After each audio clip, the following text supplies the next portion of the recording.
across the UK. On DAB+, on your smart speaker, on your smart TV, and on your side. This is Talk.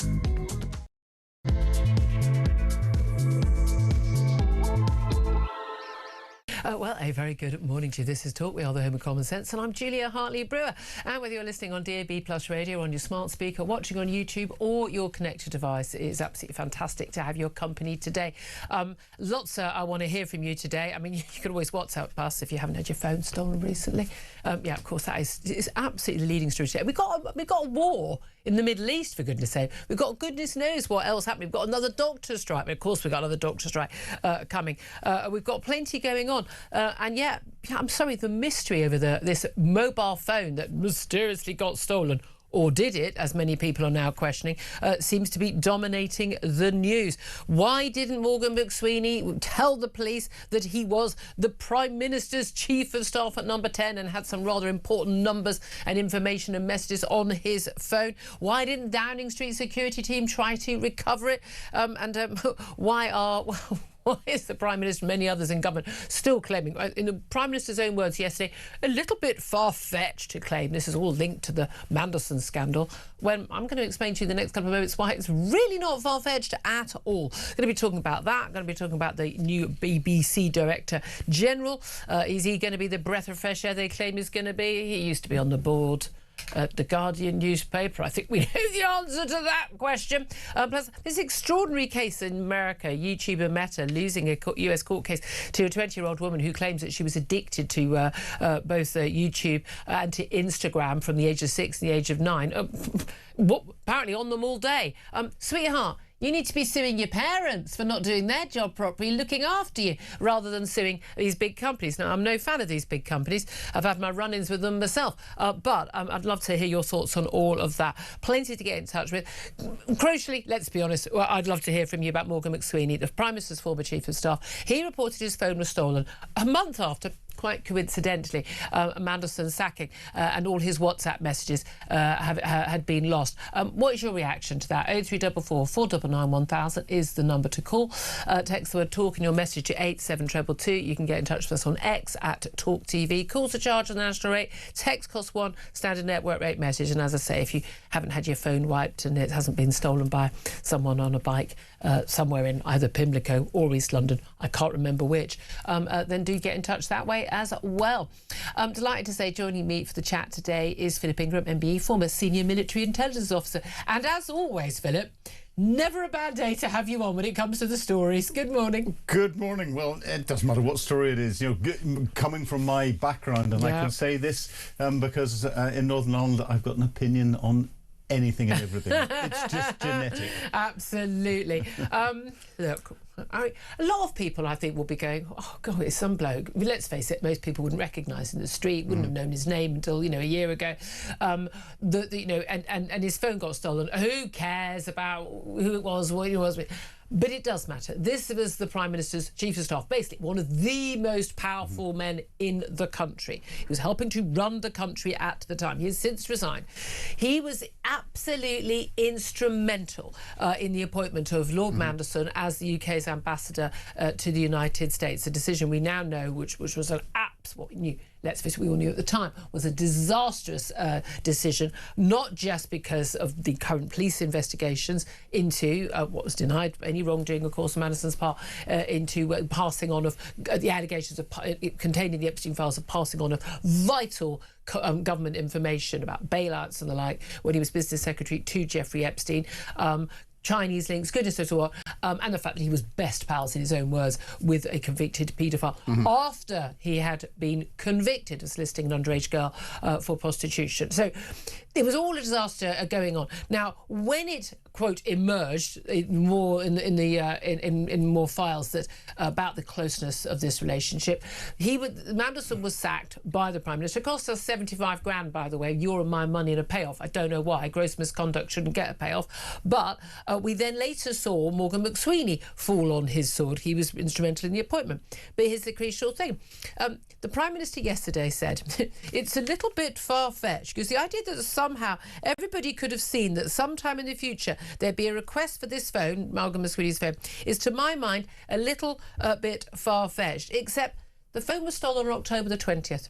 And only 2 weeks beforehand, lots of conversation, reported, by the way, before we knew his phone had been stolen by Tim Shipman in The Spectator, there was lots of talk about how, if the Tories tabled this humble address to demand all the information about this appointment, including the WhatsApps, the emails, the messages, that Morgan McSweeney would, in one of their words, be effed. Can't say the full word on air, effed, because of everything he had on his phone. And miraculously, a week or two later, his phone gets stolen. And the debate that we're having at the minute, Keir Starmer is sitting going, pew, because they're not focusing on the real thing. Because we're focusing on his phone being stolen. Yeah. We're not focusing on the fact that if you lose your phone or your phone gets stolen, it can be automatically wiped, and therefore the security issue it can be dealt with quite quickly and all the rest of it. But as soon as you get a new one and you put your SIM in and you go tap, tap, tap, tap, all your accounts bring everything back again. So we've now got the Prime Minister, we've got ministers going around saying that, oh, we can't supply this. This data was gone. They weren't, well, they can be brought back if they are backed up on the cloud. But apparently on government phones, WhatsApp messages are not supposed to be allowed, but they're certainly not backed up because of a third-party server risk.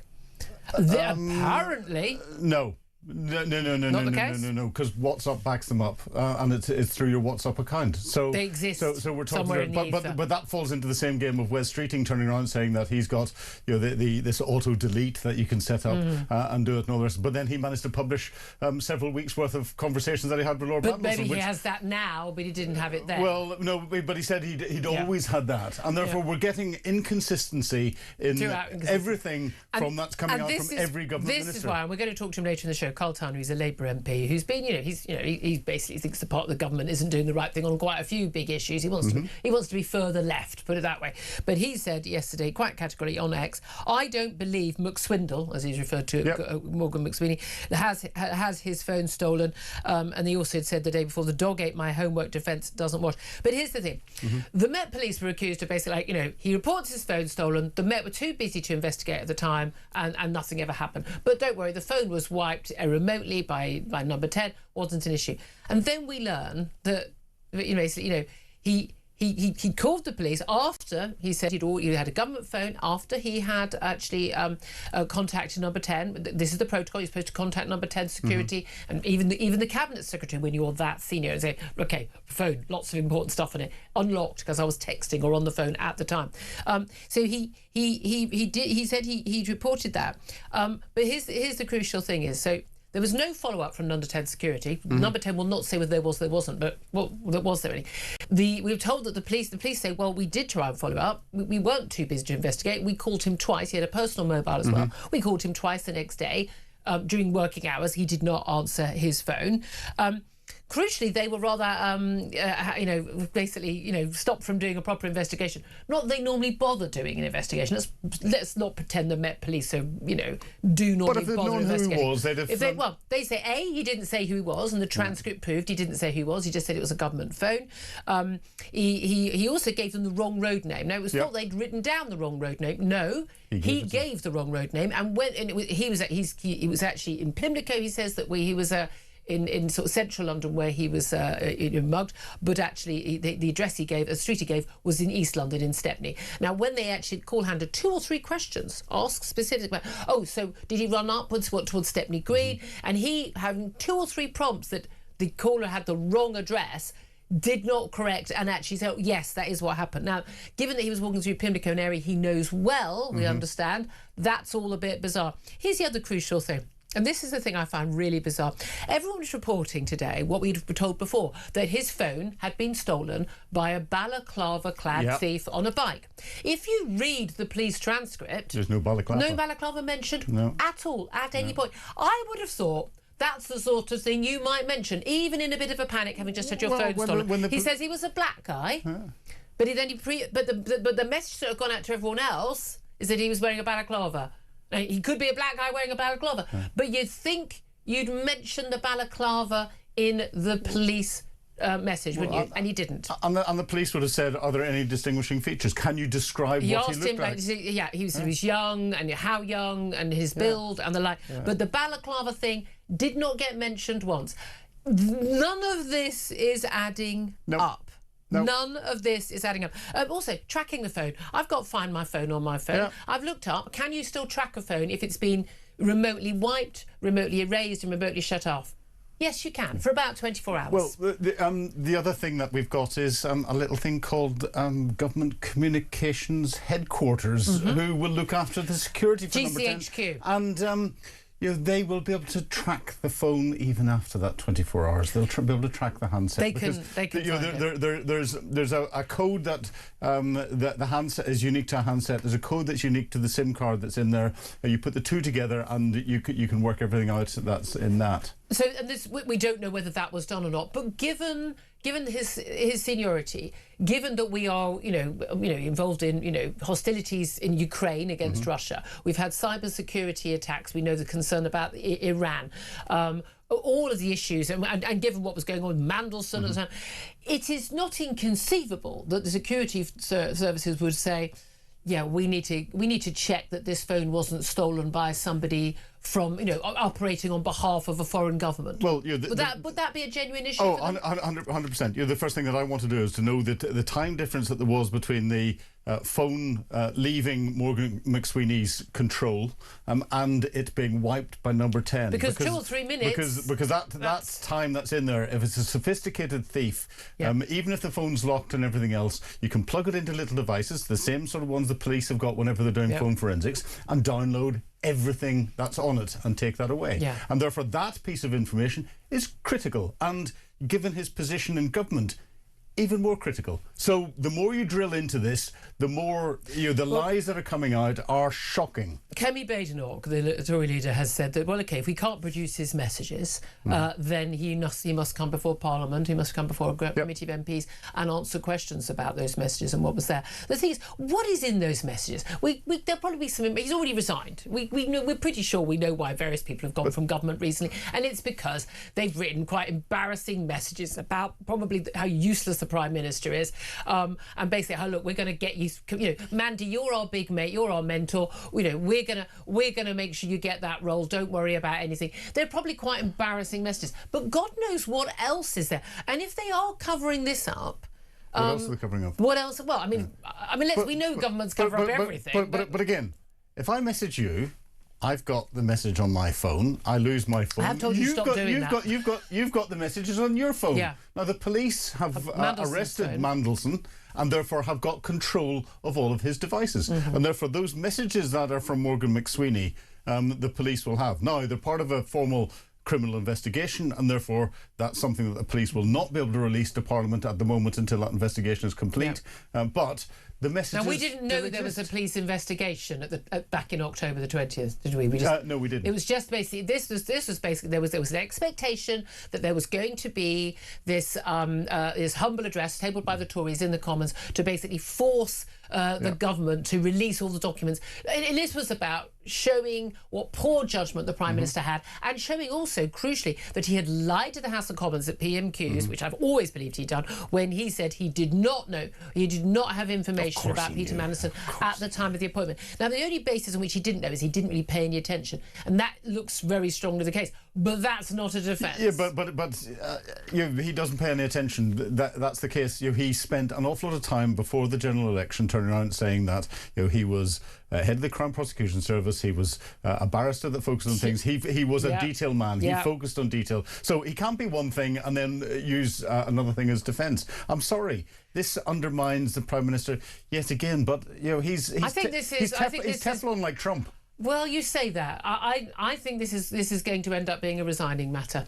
I think even the fact that Morgan McSweeney has gone, that hasn't made any of it go away. The Prime Minister appointed him. The Prime Minister did not sack him. He resigned. He didn't. He wasn't sacked for wrongdoing. It wasn't exposed. The Prime Minister himself was giving ridiculous defences, like as I said, the idea that somehow everybody could have seen that sometime in the future there'd be a request for the phone. To my mind, a little bit far-fetched. They were literally, Labour officials were literally discussing that only a week week earlier. None of this adds up. None of this tallies. It looks like a cover-up. As lots of people are saying, as with Watergate, it's the cover-up. This doesn't involve, criminal burglary of an office in Washington, but this does smack of a massive cover-up. I mean, it's a cover-up of the decision-making process to appoint our most senior diplomat in the world, a man who had already been sacked from 2 jobs for dishonesty, who had a very questionable history, who's known to be friends with a convicted paedophile. The stuff that has come out since in the Epstein files, which is being currently investigated by the police, as I say, no charges have been brought. It must be stressed at this point. However, this is looking like it's embarrassing for the country, certainly embarrassing for the Prime Minister, but it could have been a very big risk, a security risk for this country. It was a security risk for our country. Risk of bribery, of blackmail. Yeah. We are looking at a very, very, very serious misjudgment here. And the misjudgment was the Prime Minister's. So this isn't about some bloke no one had heard of whose phone was stolen and selling a few little questionable things that don't tally. We are talking about the Prime Minister of this country basically, apparently, overseeing, it would appear at this point, a very, very questionable cover-up of very poor judgment that put Britain's security at risk. That, by the way, is a story. That is worth discussing on a radio show, worth putting on the front pages. This is not a little Westminster bubble who he said, she said. And everything within that, the processes and protocols that are in place. And again, Keir Starmer has said he's a process man. Whether it comes to the security clearances, whether it comes to reporting stolen phones, whether it comes to everything else, nothing has followed the process. And every time it's been bypassed, Keir Starmer's been found out. And I think the Labour front bench and anyone who is vying to be the next Prime Minister will be hoping that the 1st of May comes around very quickly indeed, because that's when they want him to go. But the damage that is being done to... Or 2nd May, the damage that's being done to Labour ministers at the moment is shocking, because they're all being rolled out, they're all being given false stories, and they're all lying to the general public about what's going on. Unless they are being lied to themselves. Well, but at that point, but common sense. You come in and go, common sense says this isn't true. Why do you want me to say it? Yeah. We'll talk to Carl Town, the Labour MP, about that in a few minutes. I want to hear from you. 0344 499 1000. I think this smells very, very, very fishy. I mean, he's the unluckiest man on the planet. He's also somebody who's apparently running our government until a few months ago, who can't even give a vaguely coherent police report. I'm sorry. What colour was the balaclava? Oh, might have been sort of like the kneecap coloured balaclava. Does he support those sorts of organisations? Who knows? Do you know what I mean? It's just, again, there are just so many things that just do not tally. And this is a national security issue. Oh, 100%. Talking of national security, we got British special forces. They're being allowed to storm Putin's shadow fleet of ships. Yet another Downing Street U-turn that's been announced today. John Healey, the Defence Secretary, doing his whole sort of hand-wringing thing he keeps doing on the telly. I find him insufferable to watch. I'm not going to lie. But again, what's the point of us doing that? These are the shadow fleet of ships carrying all the oil, which is supposedly sanctioned, and yet Donald Trump has just basically said, relaxing oil sanctions. He's going to relax the sanctions for a short period of time. The Americans have led the way in capturing these shadow fleet ships, and they've done it in the mid-Atlantic. The French have done it, and the UK is very quick to turn around and say, we have supported the French. Well, we haven't. We sort of sent them some information. But so we're behind France in doing it. We're also behind the Belgians in doing it. And this is political indecision once again. It was obvious whenever the sanctions came out, and Keir Starmer came out months and months ago, said, we're going to deal with this, and then did nothing about it. It's interesting. Coming back to Iran, though, Donald Trump has just put out a post saying NATO nations have done absolutely nothing to help with the lunatic nation, how militarily decimated of Iran. So now military... It's very difficult to read his post because they're in capital letters. It's quite hard. Now military decimated of Iran. The USA needs nothing from NATO, but never forget this very important point in time. He's very angry. He says, but it's interesting. So is Iran. They've rejected Donald Trump's peace deal, simply saying that there are no proper talks going on.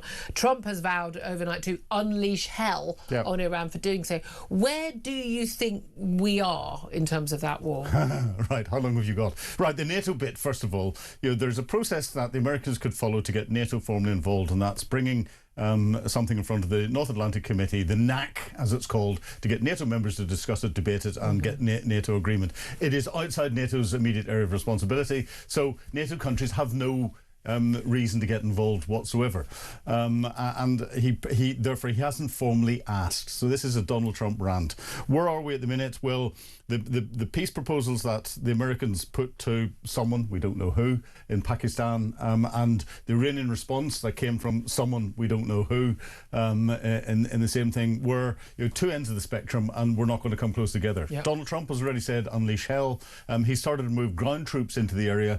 But we're not talking about ground troops like invading Iraq level of ground troops. We're talking about seizing Karg Island. But potentially, unlike Karg Island, there are other islands that have got greater control of the Straits of Hormuz. Okay. But this isn't about storming No, it isn't. Tehran, it's not about storming Tehran at all. But Donald Trump is building up his military capability. A lot of the deadlines that he's set will expire on Saturday. So everything, the rhetoric, as we're going to see ramping up and everything else, will be focusing on what he might do on Saturday. And I can see on Saturday him launching massive military strikes against Iran again, and potentially putting elements of the 82nd Airborne into some of the islands in the Straits of Hormuz to try and start to secure the Straits of Hormuz. It ain't going away, and of course we've been discussing lots in the last couple of weeks the economic impact of that. Just one final story I want to get to before we get to the phone lines in a moment, and this is a sort of a lawsuit. It's not legally setting a precedent, but it is kind of the first of its kind in America, where a 20-year-old woman, referred to only as Kaylee, she's accused tech giants, in particular Meta, who own Instagram, and Google, who own YouTube, of basically hooking her on their platforms. She said she started using YouTube at the age of 6. She had the app on her iPod Touch to watch videos. She joined Instagram at the age of 9, got round a block that her mother had put in place. But apparently she spent hours after hours after hours every single day on these sites.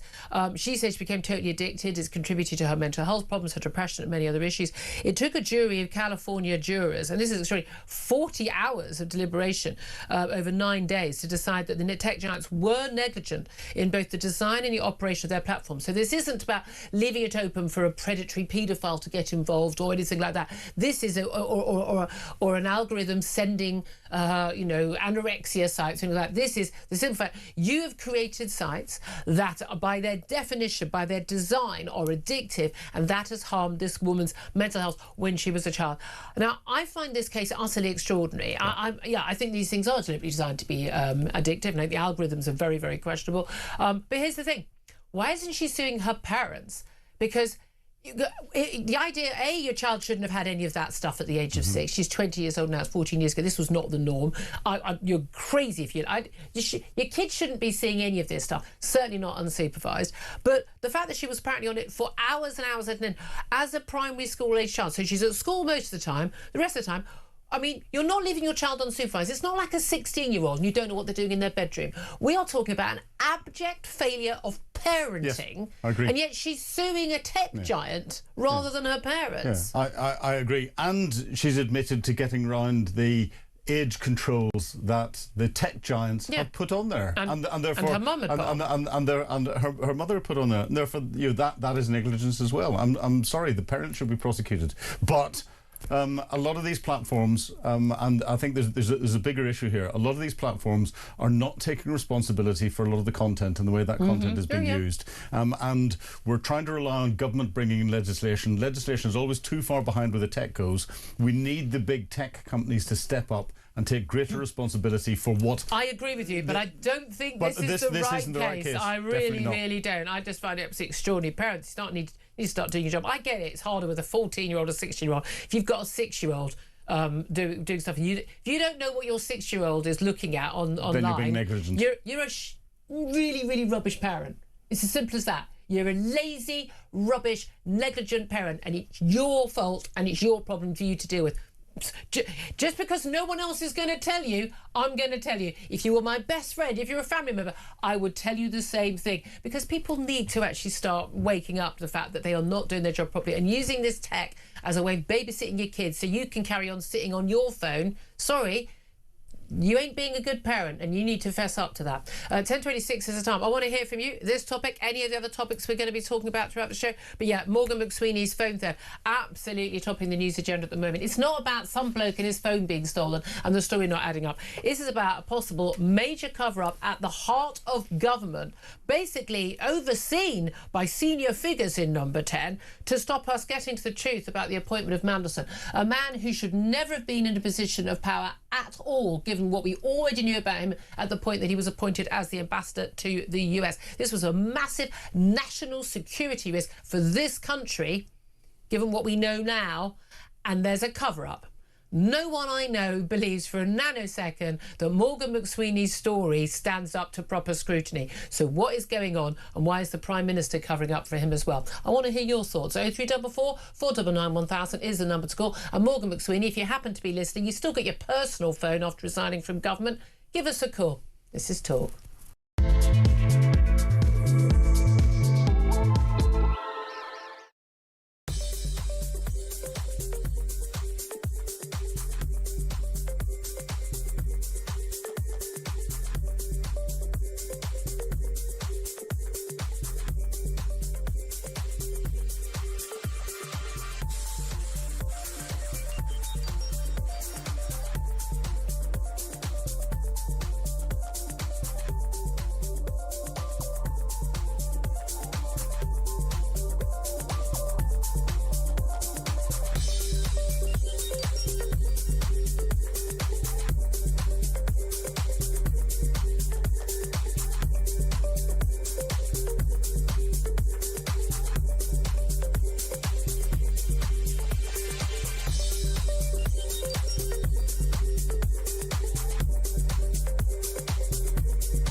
Across the UK, on DAB+, on your smart speaker, on your smart TV, and on your side. This is Talk. Good morning, welcome back to the show. This is Talk, the home of common sense. 10:30 is the time. Just a breaking news for you. The Crown Court backlog in England and Wales has hit a record high. Well done, everybody. Of 80,203 cases. That is, according to the Ministry of Justice figures published in the last half hour, up 8% year on year. So it's all going swimmingly well. But I mean, bearing in mind, of course, if we just get rid of juries, then it'll all be solved. Oh, no, it won't at all. But yeah, never mind, eh? Welcome to this government. Welcome to Britain in 2026, folks. Let's go straight to your phone lines. 0344 499 1000, number to call. Have your say on any of the topics, but in particular, the Prime Minister's former Chief of Staff, Morgan McSweeney, reporting his phone stolen a month after Manderson's sacking, and all his WhatsApp messages have been lost. Does it smell fishy to you? Alan's on the line in Salford. Hello, Alan. What do you want to say? Good morning, Julia. Morning. I am not a conspiracy theorist of any kind, but this one looks rotten, actually, to be honest with you. And I think the security services of this country are being captured by this, whether it's woke left-wingism, I'm sure they are. Because I remember a couple of years ago, was it last year, they said they're not looking at Islamic terrorism anymore, they're looking at far right. Yeah. And only one person's been killed by the far right. And then I don't think they said any more, but yeah, but the vast majority of people on the watch list and terror attacks and deaths from terror attacks are from Islamists, not the far right. Yes, you think the security services aren't looking into this because they're woke? Yeah, but I'm not on about the difference in cultures and everything. But it seems a bit rotten, this one. He's lost his phone. He's a government minister, is he? Well, he's not government advisor. He's an advisor. Is he an advisor? Well, he was chief of staff. Chief of staff in the government, right? So he loses his phone, leaves it open. Did he leave it open? He was on the phone.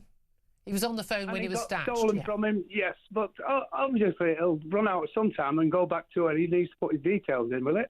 Or not?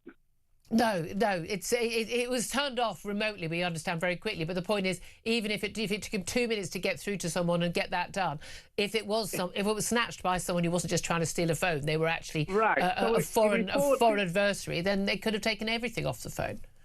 Right, so he reports it to the House of Commons straight away, apparently, but I've read between the lines. Well, to number 10. Alan, come on, can't keep up with... If you'd been listening for the last 20 minutes, you'd know more. Oh, okay, you give it to number 10. Yeah. Or he reports it to number 10. Yeah. So number 10, who did they get in? Obviously, security services first, yes? Yeah. Apparently. Well, apparently, okay. So then he reports it to the police and he gives the wrong address. Yeah. I mean, the whole thing. You just think the whole thing's fishy. What do you think's going on then? What do you think's happening? I think they're covering up the messages that are on there from Mandelson and everybody else towards this when they appointed him. Actually, do you think the Prime Minister's part of this? Oh, with no danger, no doubt. I think it's being covered up by the security services. The whole. Why would the security services do that though? That's what I don't get. I don't know, because I think they've been captured. You know, the old civil service has been captured by this, you know, and that's why they need a radical makeover. I'll agree with you on that bit. Alan, that's a bit that you say you're not a conspiracy theorist. Sounds quite like a conspiracy theory. Thank you very much indeed for that. Philip, just one line. Has the security services been captured as well? Would they be part of a cover-up? Well, the security services don't carry warrants like police do, so they have to respond to the policy direction that they're given, and therefore there's a greater chance of political oversight into what they're doing and direction. Very interesting. That was a very diplomatic answer. The answer was yes. Chris is in Staffordshire. Hello, Chris. Good morning. I'm a new listener. So thank you so much for joining us. Where have you been the last 10 years, mate? Listening to LBC. What were you thinking? Great to have you on board, sir. What do you want to say? I just want to... something as I was driving into work this morning sort of made me think is we talk about a WhatsApp message from one person to another, but how about this if there was a WhatsApp group? Yeah. And imagine how many other people would be implicated that are at this moment scurrying under stones and hiding away. So I think actually, as and when that phone is revealed, and hopefully it is, it will highlight so many more things than we perhaps currently are aware of. And we know that other people in Downing Street have been told to give stuff over that relates to the Mandelson appointment. But again, it's up to them to decide. But we understand, because Morgan McSweeney was very close with Peter Mandelson, he was his mentor effectively, that there would have been, by all accounts, hundreds of one-on-one messages with the Labour peer.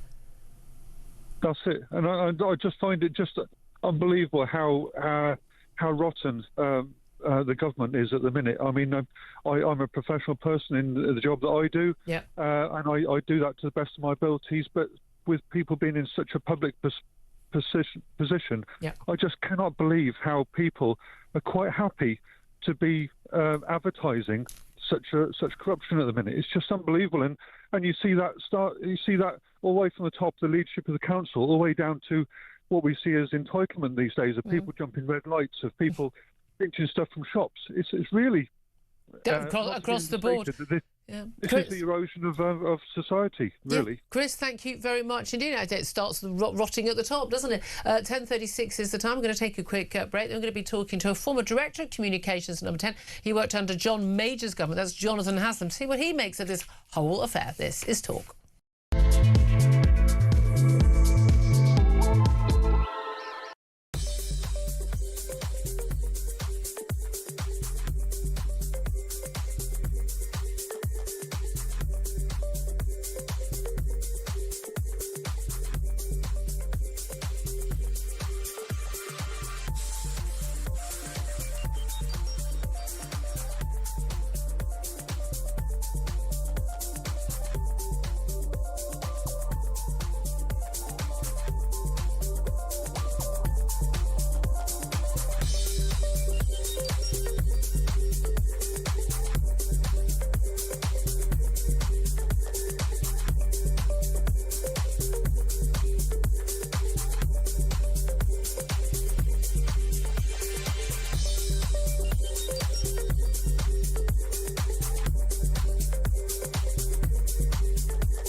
UK.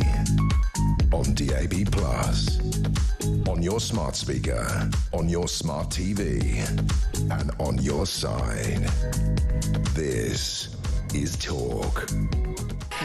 Very good morning. Welcome back to the show. 10:38 is the time. This is Talk. I'm Julia Hartley-Brewer. Philip Ingram's still with me. Get his thoughts on what my next guest has to say. Jonathan Haslam is a former Director of Communications at Number 10, as when John Major was Prime Minister. And Jonathan, love to get your tuppence worth on what you make of this Morgan McSweeney phone theft. I'm pretty sure that WhatsApp wasn't a thing when you were in government, was it? Yeah, but we did have mobile phones, Julia. Yeah. And good morning to you and Philip. All right, I wasn't saying it was the dark ages. I mean, come on. some people have. Julia, I'm generally of the view, having spent 6.5 years in Downing Street, that cock-up rather than conspiracy. I'm with you all the way on that, yeah.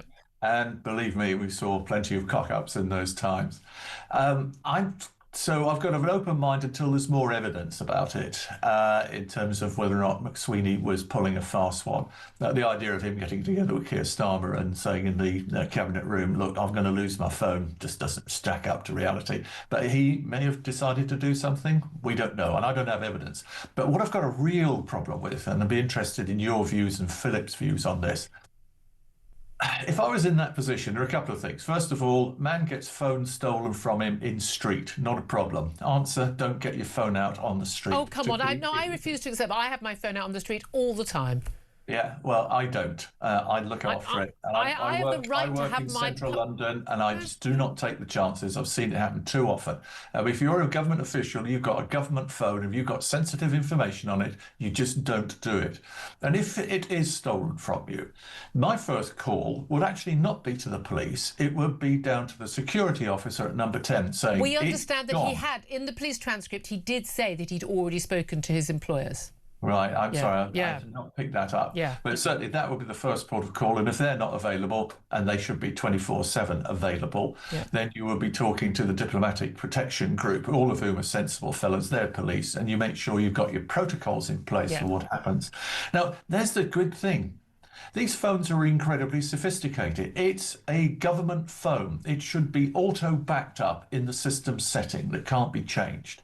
And even if it is lost, then there should be a cache of information which is available up there in the cloud because it's backed up automatically.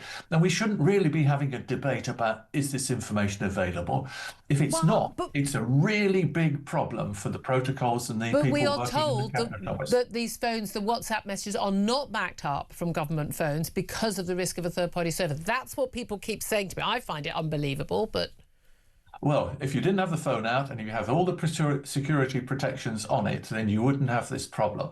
And certainly people should be able to get those WhatsApp messages back. They should have been able to lock the device instantly and secure the information. Well, you say instantly. I mean, this is one of the issues, isn't it? Your phone is stolen. He said he's in the police report, Morgan McSweeney says he chased the man on the bike up the road. He chases him along. That's going to take a couple of minutes. So you think, right, I need to call work. So you then call work and tell them. By the time you've got through on the switchboard, you could easily have lost 2 or 3 minutes. So at that point, if it was just some bloke on a bike, who just stole the phone and it's now going off to be sold somewhere in Asia, that's one thing. If it was some sort of foreign funded a hostile state were behind this theft, it's always a possibility. They could have wiped that phone. They could have taken all the information off it within a minute.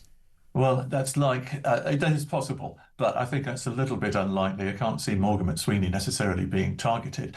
Now, the other thing I would say there is that when you are dealing with somebody who's just nicked it because they want to sell it on, probably the first thing they're not looking at is WhatsApp. What they are looking there is to see in the wallet, to see if there are any information there about your financial details, and can they instantly or as quickly as possible get to your settings and change your password. And if you have two-factor authentication on that password change, then there should be a security mechanism in place. We're going into the nitty-gritty details, but look, a lot of people are saying they are important. But again, the nitty-gritty details also don't all tally. What Morgan McSweeney told the police, what he's told what's gone into the public domain, even down to it was a balaclava. All everyone was saying is a balaclava-clad bike thief. No mention of a balaclava at any point, despite quite a detailed description given to the police in that phone call and that we got the transcript from. I would have thought that was the sort of fact you would absolutely mention, and he didn't. None of this is smelling good. Carl Turner, Labour MP, is not shy of being critical of this government. He said categorically on X, I don't believe McSwindle, obviously meaning Morgan McSweeney, had his phone stolen. Simple as that. He simply doesn't believe it. Well, he's got his certain issues with the government. He's got them over jury trials, I believe. So he's an acute watcher of the scene. He's got an axe to grind. I think really what we should be looking at here is, can we get to some real facts? And at the bottom of this is, what were those WhatsApp messages and those emails between Morgan McSweeney and Peter Mandelson? That is the absolute core. And this is where it really matters, whether there has been a cover-up or not. A, was the phone stolen? B, has there been a cover-up? C, what was the purpose of it all? But here's the crucial thing. This all comes down to the terrible misjudgment of the Prime Minister and his Chief of Staff and others in basically pushing the appointment of Lord Mandelson when we knew what we already knew about him, and that was bad enough for him not to be appointed. And the fact that what has come out since, and again, police investigation, he's said denied any wrongdoing, what has come out since in the Epstein files would suggest that he was a massive, if these files were true, a massive security risk in terms of the ability for him to be blackmailed, etc. So we are looking at a proper scandal. Do you think this is Watergate-style level of scandal? I don't think it's quite that far. We haven't sent people in to burgle things. What we have got is a massive failure of judgment. I mean, you mentioned a moment ago the fact that we knew a lot about Lord Mandelson and his associations with Epstein. That was written up in quite graphic detail in the Financial Times by Jim Pickard, a great piece of journalism. The other thing that we've got to bear in mind here is that actually knowing all of that, with the greatest deference to people who succeeded me in the comms world in Number 10, I cannot imagine John Major sending me off to go and talk to somebody like a lord that you're about to make a serious appointment to, and, hey, Jonathan, go and ask him if there's any skeletons in the cupboard. That just simply is poor process. It's unbelievable that we could get into that situation. And there is something more to be told about the speed, as Jonathan Powell has said, and the way in which that appointment was made that really does beg questions of political judgment, but also the effectiveness, as I think Philip has perhaps mentioned, you've mentioned certainly, the effectiveness of the Cabinet Office and the vetting machine. Yeah, absolutely. It's just simply not good enough. Well, no, again, the key thing is, why on earth did Mandelson put up with not being spoken to by the Prime Minister, given what an absolutely vital role this was? Jonathan Haslam, former Director of Communications under John Major, was here when he was at Number 10.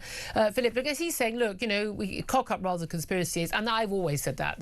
But in this case, it just doesn't feel that way. Well, it cock up in the way it's been handled to start with, rather than conspiracy. I don't think the government designed this, but the way they're handling it is actually shockingly bad and is undermining everything that's in place. I've just found using non-corporate communications channels, e.g. WhatsApp, private email, SMS for government business, a Cabinet Office protocol, guidance protocol from March 2023, and it requires anything that is significant government information that could materially be involved in the direction of a piece of work, i.e. the selection of our ambassador to the United States, to be backed up and to be screenshotted and to be given to official records. Everything with this shows that what is happening inside Number 10, what's happening inside the Cabinet Office, is they're running roughshod with every process and procedure. Well, as we saw under the Tories, when they basically, kids were put in masks and banned from going to school for long periods of time because of little WhatsApp chats that Matt Hancock was in. I mean, this thing, by the way, just some other breaking news. Donald Trump, he's being busy early hours of this morning on Truth Social. Gets up early, doesn't he? In the last few moments, he has written on his Truth Social website, the Iranian negotiators are very different and strange, inverted commas. He says they are begging us to make a deal, which they should be doing since they have been militarily obliterated with zero chance of a comeback, and yet they publicly state they are only looking at our proposal. Wrong, he says in capital letters. They better get serious soon before it is too late, because once that happens, there is no turning back, and it won't be pretty. This is signed by the President. he's making a lot of threats. We've seen over the last 24 hours to the Iranians. They're still denying there were any proper talk. He vowed to unleash hell if they didn't agree to this peace deal. So what the hell do you think is going on there? Donald Trump is setting the conditions to get back to attacking Iranian targets. The attack will either happen on Friday evening or Saturday. There we go. There you go.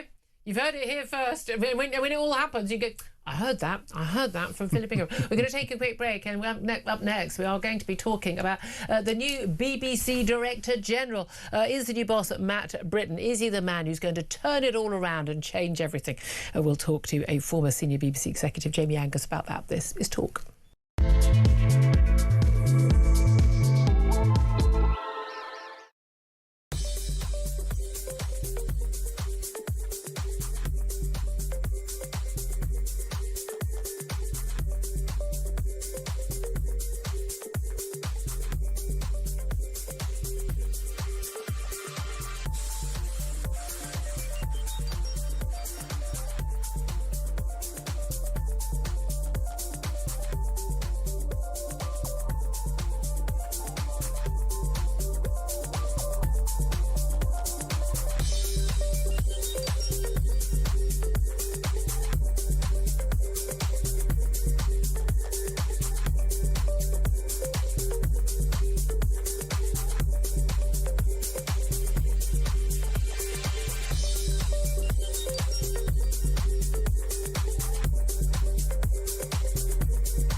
UK on DAB+, on your smart speaker, on your smart TV, and on your side.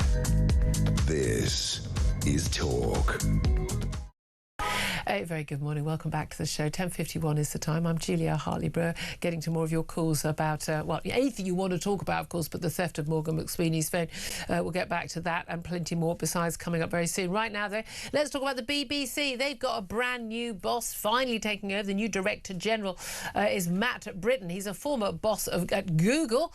He's also, of course, someone who used to be on the board of the Guardian newspaper. So no surprise there. But is he going to be the man to turn around the BBC's fortunes and, as he said, win back the public's trust? Well, let's talk to Jamie Angus, former senior BBC executive, also a trustee of the Henry Jackson Society. Good morning to you, Jamie. Good morning.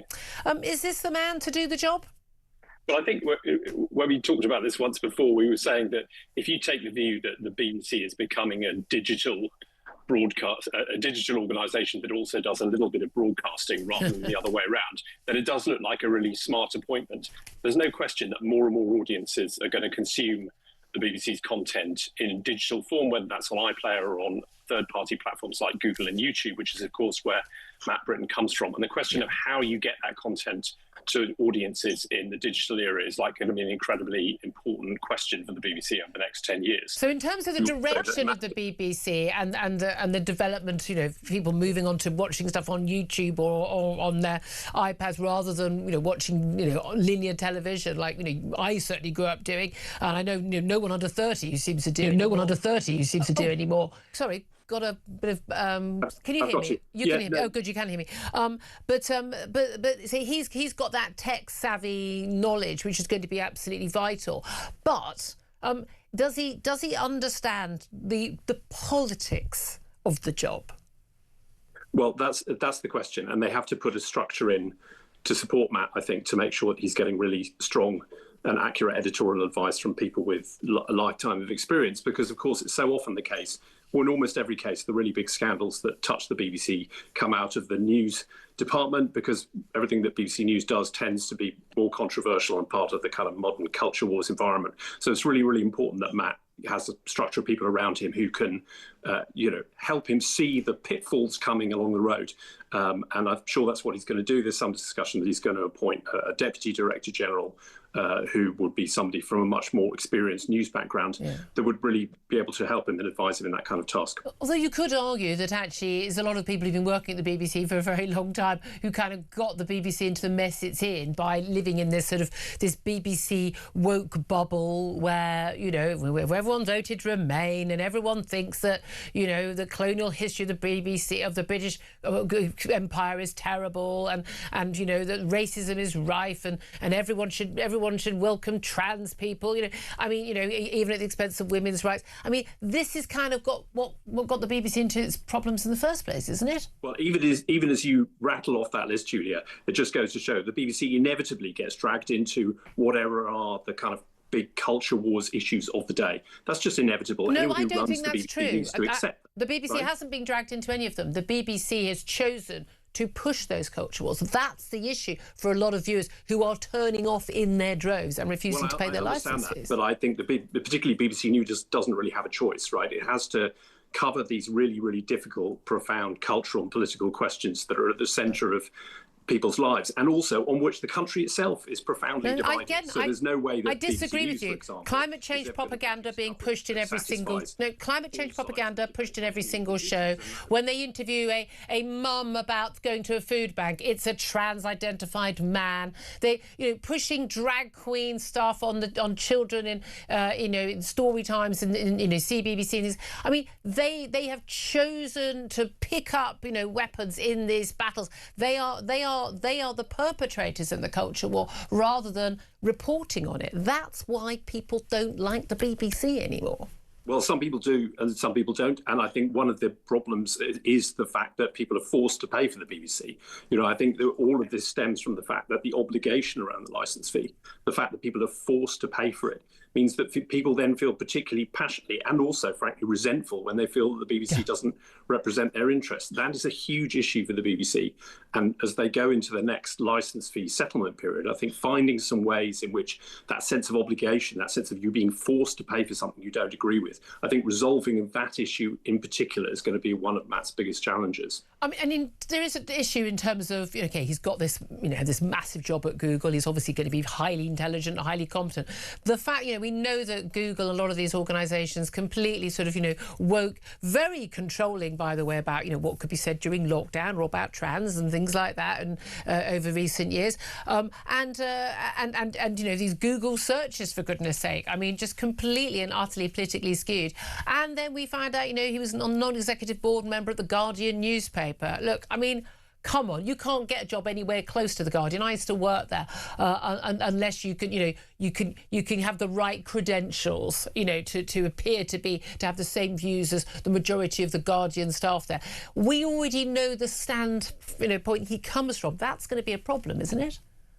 I mean, I don't think so. And I think you should judge him by what he does in the office. I like the guy starts in 2 weeks' time. So let's see how it goes and how the decisions he takes. But I go back to my point that I was making just now, is that I don't think you can really judge a Director General by their individual position on any of these specific editorial issues. His challenge is much, much greater. If you believe that the BBC should exist, and I suspect that most people watching, probably the majority of people watching and listening to us, broadly think that it should exist, even if they have some significant criticisms of the way that it's run. If you think that the BBC should exist and the country benefits from having a public broadcaster that does the things that the market can't do, that brings people together around the kind of big national moments. If you believe in that, then setting out a future where that's secure for the next 10 years and a way of paying for it that doesn't generate resentment is a really, really important job for him. We shall see if that works out that way. Jamie Angus, great to talk to you, former senior BBC executive. Apologies for talking about that. You could hear I had some problems with my earpiece there. Apologies for that. Philip Ingram, look, you know, just this week we've had that Channel 5 docudrama about Hugh Edwards, by the way, starring Martin Clunes. So worth watching. I was watching that last night. It's absolutely brilliant. And if you didn't think, as apparently Martin Clunes didn't think, you know, it was that, you know, it wasn't that awful. It was a bit of a witch hunt against this, you know, this absolute national treasure. No, I mean, the grooming that went on, absolutely horrible piece of work. And a lot of people on the front page of the Sun saying, why the hell is this guy not in prison? Asking that. Do you think the BBC can escape all of that? I don't think it can escape it without some massive reform. And the BBC needs to reform. But it needs to change. Society's changing. The way we consume our media is changing. and BBC have let themselves down with everything that they're doing. And they're not following a news agenda. They're trying to set the news agenda. I can't watch a wildlife documentary on the BBC anymore. Oh God, I'm going to get the lecture about the absolute made-up stuff about how the world's coming to an end. They are influencing, not informing, and that's dangerous. Absolutely, and they're doing it from only one perspective, and that's not their job, and they wonder why people don't want to pay for them anymore, whether it's through tax or the licence fee. So much more coming up. Love to hear your thoughts on the BBC on any of the topics we are talking about, in particular about that theft of that mobile phone of Morgan Sweeney. Do you believe it was stolen? We've got to talk to an MP who says he doesn't think it was. This is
across the UK, on DAB+, on your smart speaker, on your smart TV, and on your side. This is Talk.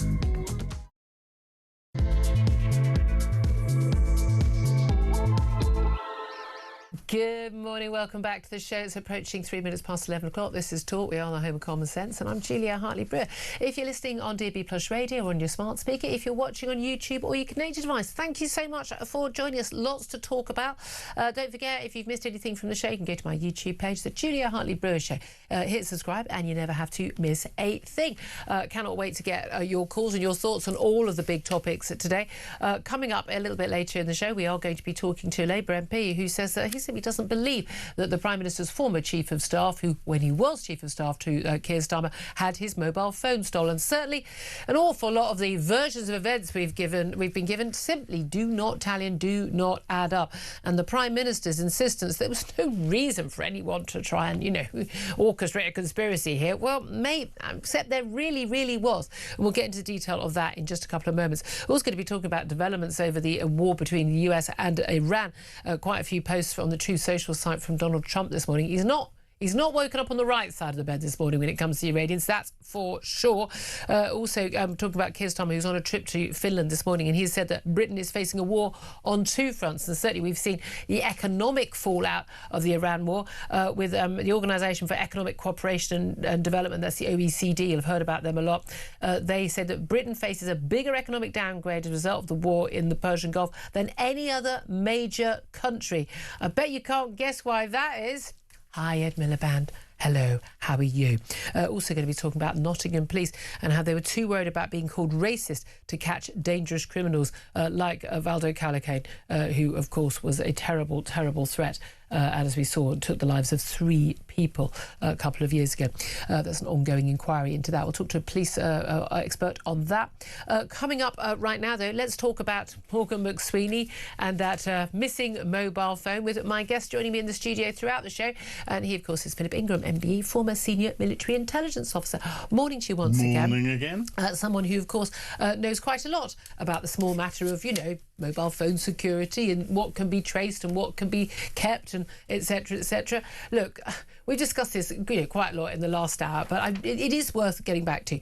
We've got basically a revelation in the last week or so that the Prime Minister's resigned since earlier this year, former Chief of Staff, Morgan McSweeney, that he had his mobile phone stolen. It was a government phone, and we were claimed that the police didn't look into it, and, you know, that was the end of the matter. Nothing to see here, because it was all rather convenient that, of course, the government is now having to provide all of the messages that were, or discussion of, and messages to and from Peter Mandelson around his appointment as our ambassador to the United States back in 2024.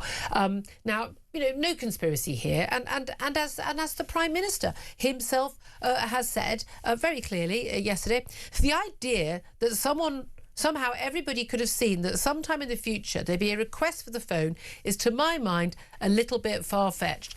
The trouble with that claim from the Prime Minister is that, well, at the time, in the 2 weeks before the phone was reported stolen, there was absolutely discussion, reported, by the way, in the media before we knew Morgan McSweeney's phone had been stolen. There had been discussion about, well, one advisor of the Labour Party in the government saying that Morgan McSweeney would be, in his word, I can't say the actual word, effed, if he had to hand over all his messages to and about Mandelson. Now, mysteriously, the phone goes missing. We had a report of the theft. We were told that the Met Police didn't investigate. The Met Police released a transcript yesterday of the phone call that McSweeney made. McSweeney not only gave the wrong address, he gave the wrong street. When asked for prompts about other streets nearby, did not correct the call handler. He did not say who he was. He gave his name, date of birth, but he did not say, I'm the Prime Minister's Chief of Staff, it's a government phone and it's going to have massively important security stuff on it. That would have prompted a very quick response from the Met Police. You would have expected. It certainly has in the past in similar cases.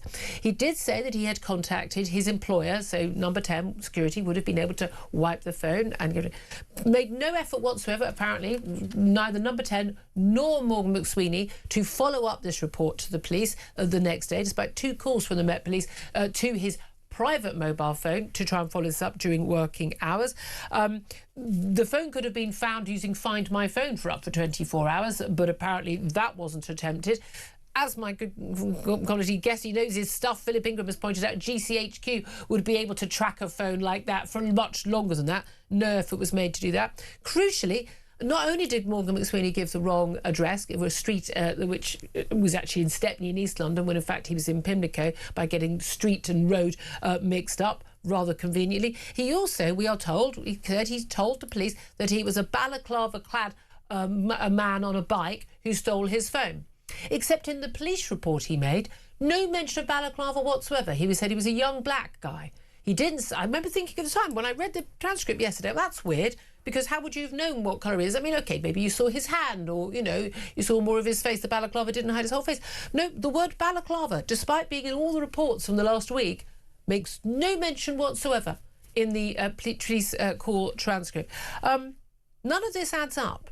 None of this adds up. We're going to talk to an MP, Carl Turner, in the next hour, who says he simply does not believe that his phone was stolen at all. But Philip Ingram, this isn't about some bloke no one had heard of a year ago having his phone stolen. Tell us why this does matter. This does matter because Morgan McSweeney, as the Chief of Staff of the Prime Minister, will have just about every sensitive phone number, people's personal phone numbers that are not publicly out there for across government and internationally. He will have conversations going on. He will have emails and things that, from a collective perspective, will be very sensitive indeed. They may not be classified classically as something, but you put it all together, and this is a real manna from heaven source of information. To a hostile state. And we have a number of those at the moment who we know are engaged in spying on this country. Iran, China, Correct. Russia. And actively doing it. And therefore, what would have had to have happened in this is, put the police investigation on one side, the number 10 security advisor would have had to carry out a risk assessment as to what the potential risk was, and would have taken this into account. They'll have gone, oh, and I can't say the word, it begins with S and is smelly, and then would have had to taken advice from the security service. Security service would have turned around and said, right, yes, we can sit and look and track this. They'll have contacted the National Cybersecurity Centre and GCHQ. GCHQ will have used the warrants that they have in place to go to the cell phone towers and the mobile phone company, and they'll have been able to track exactly with this little phone, this little man and his bicycle. They wouldn't bother for you and me, but they would absolutely... Oh, you need to do a risk assessment. You need to know where this phone has gone, if there's a possibility that someone could have gone in and copied everything that was on it. And again, we told that the phone had been wiped. He can remotely wipe it, remotely shut it down. But what was the delta? He said to the police that he'd run up the road, he'd chased this guy who'd stolen his phone, with or without a balaclava on.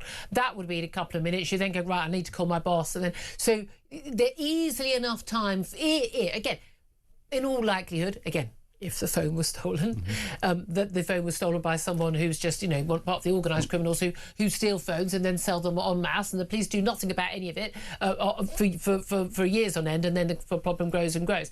I don't want them just investigating the Prime Minister's Chief of Staff. But that's the thing, it's not just a phone. But people, we spoke to someone earlier saying, well, I doubt very much they would target him.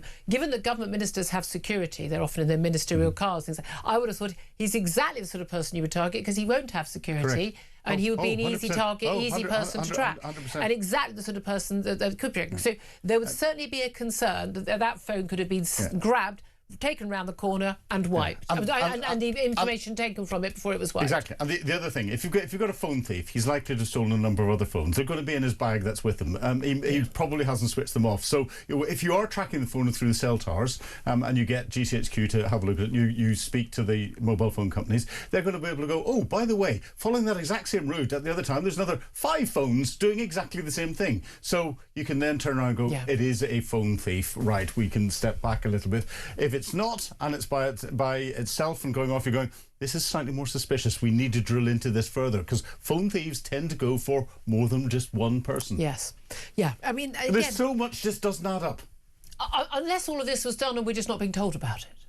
Well, then it would be so easy for the government to turn around and say, we did all of this. Every investigation was done. And for the Met Police to turn around and say, yes, we weren't involved because the security service took the lead. And number 10 have not, as far as I'm aware, yet they've done it since I've been on air, haven't actually confirmed that the security team even contacted the Met Police. Met Police say no one was in contact with them after this point. I'm sorry, that's basic stuff. But it would be absolutely the norm for them to do so. Look, do you think this smells so fishy that something else is going on? Yes. So whether or not it was just a phone thief having a go opportunistically, whether or not it was stolen by, high levels, cyber espionage or something from a foreign country, or that no phone was stolen whatsoever. It's just been... Well, I don't care whether the phone was stolen or not. There's excuses, but it smells so bad, and there's a cock up.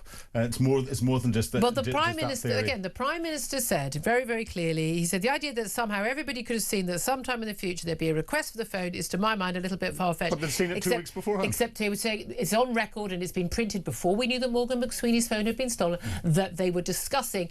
And again, the reason they were discussing is way back in September, before this, almost a month before this phone was stolen, reported stolen. I'm going to clarify that. That there was discussion about that the Tories were going to table what's called this humble address, and that you put a vote into Parliament. And remember, we had loads of Labour MPs so angry with Keir Starmer having appointed Mandelson and ignored the clear advice, you shouldn't have had this guy as our ambassador to the United States, that they voted with the Tories and basically forced the government to hand over everything. Now, in the next week, conveniently during recess before Easter, we are expecting to see the second tranche of information coming out. We've already seen quite a lot. Now, some of that would involve messages from this man. Now, bearing in mind, everyone's had to hand over everything, and we know that a lot of it is just embarrassing stuff. It'll be basically, look, realistically, would you like your boss to be able to see the messages that you've written about him or her at some point on a cross Monday morning? The morning? COVID inquiry spent months discussing what Boris had done in exactly the same way. So, that's what I'm saying. And they were baying for it. We know this is what's going. There's going to be a lot of this stuff. He said it's going to be stuff. I think a lot of stuff criticising their own boss, of course, and how useless Keir Starmer is. Yeah. But how convenient this phone goes missing. But there's no reason this phone going missing should actually mean we don't see these messages.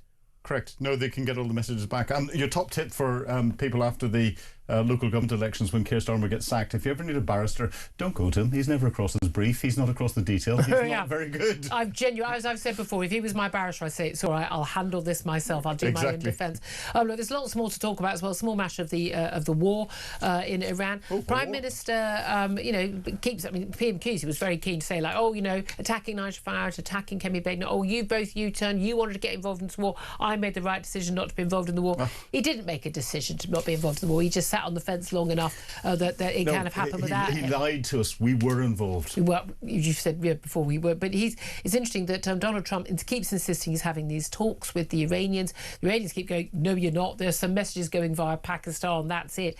Donald Trump has vowed to unleash hell after Iran rejected the latest peace deal offering. Today, this morning, and he's been quite busy on Truth Social. He's been typing away. He says NATO nations have done absolutely nothing to help with the lunatic nation, now military decimated, of Iran.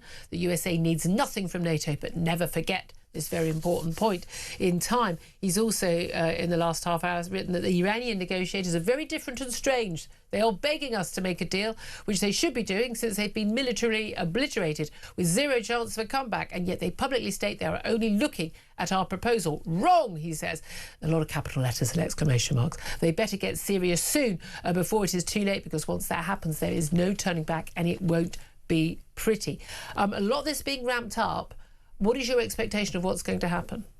Friday night or sometime on Saturday, the United States is going to start bombing Iran again, and there's a possibility that they're going to carry out air-landed operations prior to maritime operations to capture some of the islands in and around the Strait of Hormuz. So this Karg Island we've heard so much about. It's where 90% of the Iranian exports of oil go. The Karg Island is in the Red Sea. The Americans could capture it using the elements of 82nd Airborne. Sustaining that would be very difficult. But if you capture it, you can't do anything with the oil until you've secured the Strait of Hormuz. Right. The Strait of Hormuz is the political the hot potato. There are 3 islands that the Iranians have got their defences on in the Strait of Hormuz, that they launched their fast attack craft from, they launched their anti-ship missiles from, they launched their mine-laying vessels from. Those have to be secured before you can secure the Strait of Hormuz using naval forces if you're going to reduce and mitigate the risks that there are. That has to happen. That's the number one priority. The two could happen sequenced in a way, but that's the But again, this is, again, the American public do not want boots on the ground. No, they don't want boots on the ground, but Donald Trump could try and sell it as it's limited. We're going to an island. The island is X number of kilometres offshore. You often don't have a decision. You don't get to be the only person deciding whether it's limited or not, though, if the Iranians... You don't. The enemy... We're not talking about Iraq, where the army literally laid down their arms, took their uniforms off and walked away.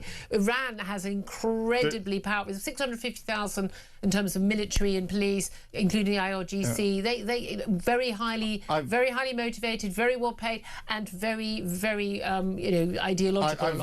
I've planned and executed some very, very sophisticated and complex operations, and the one thing that's consistent between them is the opposition tend not to follow your plan, and they tend to have a vote, and it doesn't necessarily go the way that you've anticipated. This is the concern. Well, we also know the massive economic impact of this war, and the OECD they've forecast that 2026 our GDP is going to basically go down, cut by 0.5 percentage point. That's a lot of billions, guys. We're going to have basically the weakest growth in the developed world this year. We're facing a bigger economic downgrade as a result of the war in the Gulf than any other major country. It's largely because of high energy prices. which basically tax our living standards. And we're, guess what, an energy importer, not an exporter, so we get hit by it more. But you know what the answer is if you talk to Ed Miliband? We go to more renewables. Whenever actually we've got energy to export, if we started drill, baby, drill. It's so bad. I'm genuinely, I'm just. I knew that would wind you up. I struggle so much. Keir Starmer at PMQs yesterday, absurd line of answers to the questions from Kemi Badenoch about net zero and, you know, the need, the economic and defence imperative of abandoning this ridiculous ban on new licences for the North Sea. And he kept saying 3 times, but she must know, you know, that the actual, you know, quasi-judicial role for deciding on licences is held by the Secretary of State, you know, basically meaning Ed Miliband. He's a Prime Minister saying, I don't have any say over this. This is up to the Cabinet Minister that I appoint to make that decision. I mean, I can sack him. It was genuinely the most bizarre, lawyerly nonsense I've heard in a very, very long time. I mean, and you can see even his Labour backbenchers were sitting there going, what the hell are you talking about? But this is a common excuse that's used across Whitehall. I remember just over a year ago talking to two defence chiefs about things that were going on in their area. And as I was leaving, I said, why are you not sorting this out? And they said, Philip, that decision is above my pay grade. And I looked at them and went, you're the chief. You're the person at the top of this organisation. Yeah. And I could see them suddenly going, oh my goodness, I can't use that excuse. I've nowhere else to go. It's not going to fly. And they then sort of push me out of their office. Yeah, I mean, really doesn't fly at all, does it? Look, let's also talk about this extraordinary case in the United States. 40 hours of deliberation by a jury in California to decide that YouTube, owned by Google, and Instagram, owned by Meta, had actually basically liability for a woman's mental health when she was a child over basically the social media addiction. They've been ordered to pay her $3 million in damages and about the same actually in costs as well. Lots of people are saying that this is, you know, just the start of a deluge of cases, many of which are going to be, you know, group cases, which could cost billions in total to these big companies. It's the first of its kind lawsuit. It's a 20-year-old woman, referred only to by the name Kaylee. She claims that she started using YouTube at the age of 6. She downloaded the app on her iPod Touch. She watched videos. Playing games. She joined Instagram at the age of 9, getting around a block by her mother. You're not allowed to join Instagram to the age of 13. And bearing in mind, you know, this was 10 plus years ago.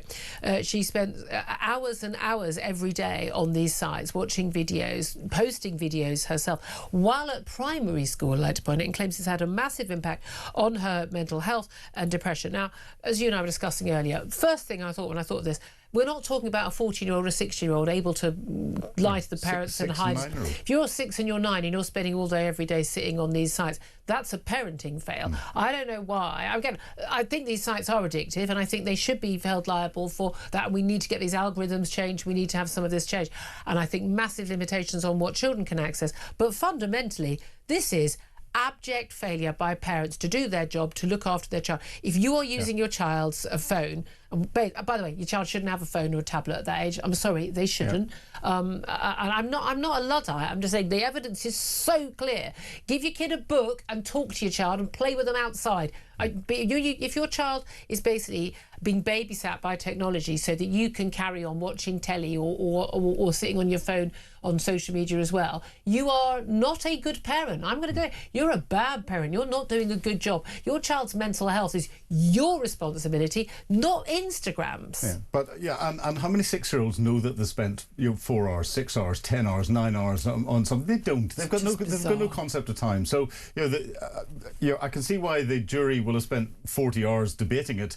I'm surprised they came up with the conclusion that they did. And therefore, I agree with you. I think the parent should be arrested first and foremost, and then she should be sanctioned now that she's an adult if she believes that. But she says bypassing legal rules. Her near constant social media, she says, really affected my self-worth. The apps led her to abandon hobbies, struggle to make friends, and measure herself against others. But hey, Mum, hey, Dad, well, where were you? Yeah. Where were you when your kid? What do you mean your kid stopped wanting to do anything and sat on her phone? where were you going? No, we're getting rid of the phone and you're going back to go and play baseball or whatever you do. Was Keir Starmer's Google and YouTube's barrister trying to protect them? Yeah, I mean, but again, we've got personal responsibility still matters. It really Parental responsibility is important. What do you make of, we've got that BMA resident doctors strike over Easter, yet again. I mean, lost count. Interestingly, when we actually got those strikes in place, it's amazing how little time they actually spent on the front page. There was a time when these were front page. And people just got used to them. People are used to long delays. They're not impacting the way they used to because hospitals are learning to work around them, but also because actually not all the doctors are members of the BMA, not all BMA doctors are actually joining in the strikes, which I think is a bit of a giveaway. Yeah, well, a junior doctor, first year, having newly qualified, £38,831 before they get weekend allowances and overtime. Sorry, I think they're underpaid. And all the rest of it. I agree that they're underpaid, but that's you straight out of university. That's you qualified. That's you without any actual practical experience. Straight out of university, after 7 years of university. And no, come on. I'm sorry, these are highly skilled, highly trained people. So they're on half of what a tube driver gets, for God's sake. 2 weeks to train to be a tube driver. In comparison, but in the second year it's up to almost 45,000, and then after that, when they start the specialist training, you're 50. Yeah, but what's your point? 57,000. These are highly skilled. They've got 3 straight AA levels. They've gone to university. They've got the competition to get into university to do medicine. Well, if you're not a foreign student, you're able to pay 3 times as much as the fees. Is immense. These are top of their game. They've had to work incredibly hard. I'm not just saying this because I'm a doctor's daughter. Generally, I think we should be paying these people a good rate of pay. I've got no issue with it, but I don't think they should be going on strike to ask for another 26%. Well, that's exactly what I was saying. They should not be allowed to go on strike. They've already had 30% increase. They're asking that was over a number of years. 2 years, I think. They've asked for another 26%. They've refused anything that's going in, and it's a very small number that have gone militant. And in this latest union's the problem. In this latest action, they've linked it to the war in Iran as well. So it's nothing to do with them. I can't even work out what that link is. It's costly bizarre. But this is a militant union. The BMA has gone from being a professional body looking after doctors from a professional standards perspective to being a militant union, and it needs to stop. What did you also make of? There's a report the BBC, they found that 70,000 children under the age of 18 are being prescribed antidepressants each year. Often they are getting them against official NHS protocol.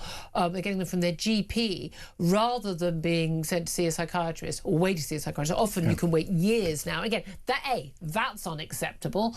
And B, GPs being able to prescribe. Often they say they feel they've got no choice. They're desperate. My personal experience from friends that I've spoken to with children is actually that they, in fact, and adults as well, the GPs are far too quick to prescribe antidepressants. I had a friend whose daughter was advised maybe you should get antidepressants when she had absolutely no depression whatsoever, but for another issue involving some other medication. And it was the mother made a formal complaint. It was absolutely outraged. This had even been suggested to her child. And annoyingly will not let me talk about it in any more detail on air. But an absolutely outrageous thing. I think the problem is not, you poor doctors, what can you do? You not get. I think it's doctors that just go, yeah, great, have some antidepressants. Ritalin for the ADHD kids. And they're just putting these kids on.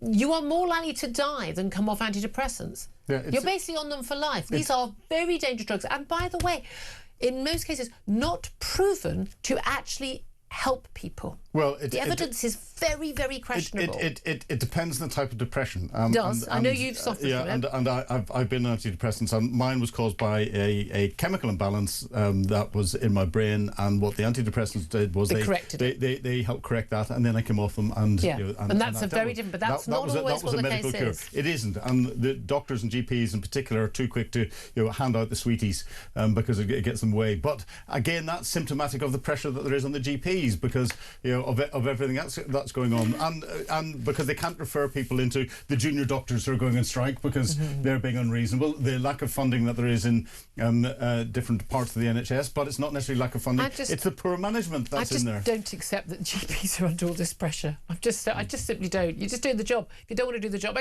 I think they should be well paid, and they largely are well paid. I simply do not accept. They're always under so much pressure. They're working a 4-day week. Give me a break. They're providing a private practice to the NHS because they're all under contract. They're not employed. Anyway, I'd love to hear your thoughts on this. Give us a call on all the topics we're talking about. I know a lot of you getting in touch. We'll get your calls up next about Morgan McSweeney and the mystery of this phone being stolen. Or was it? 0244 499 1000 is the number to get in touch. This is Talk.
Is facing its gravest test in decades, and the royal tea from Talk is your front row seat.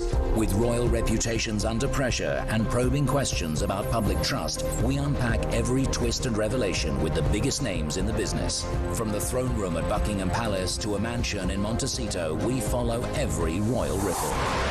Never miss a moment of The Crown in crisis. Subscribe to the royal tea from Talk on the app or wherever you get your podcasts.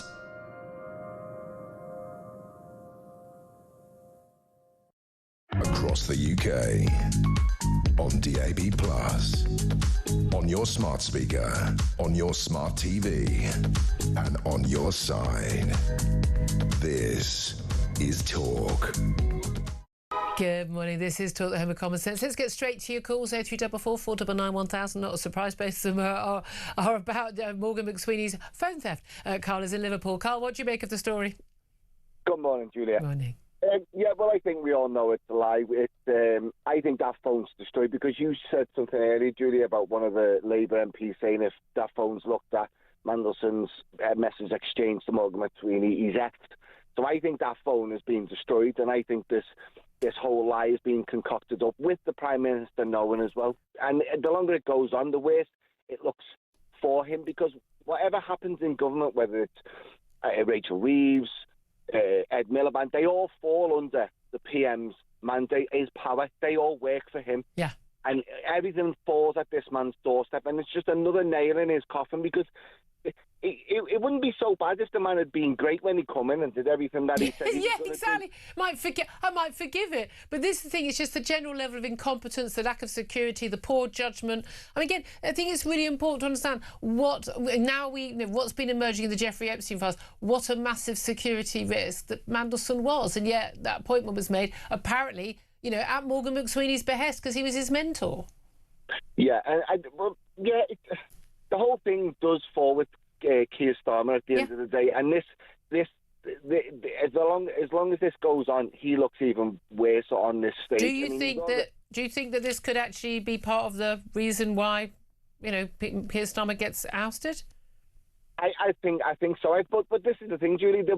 Somewhere down the line there'll be a whistleblower. Yeah. Someone will come out and say the phone was destroyed or this and that. The Prime Minister knew this, because the country's getting fed up now. The guy's just lied on every level. He's lied on the world stage. He's lied to the British people.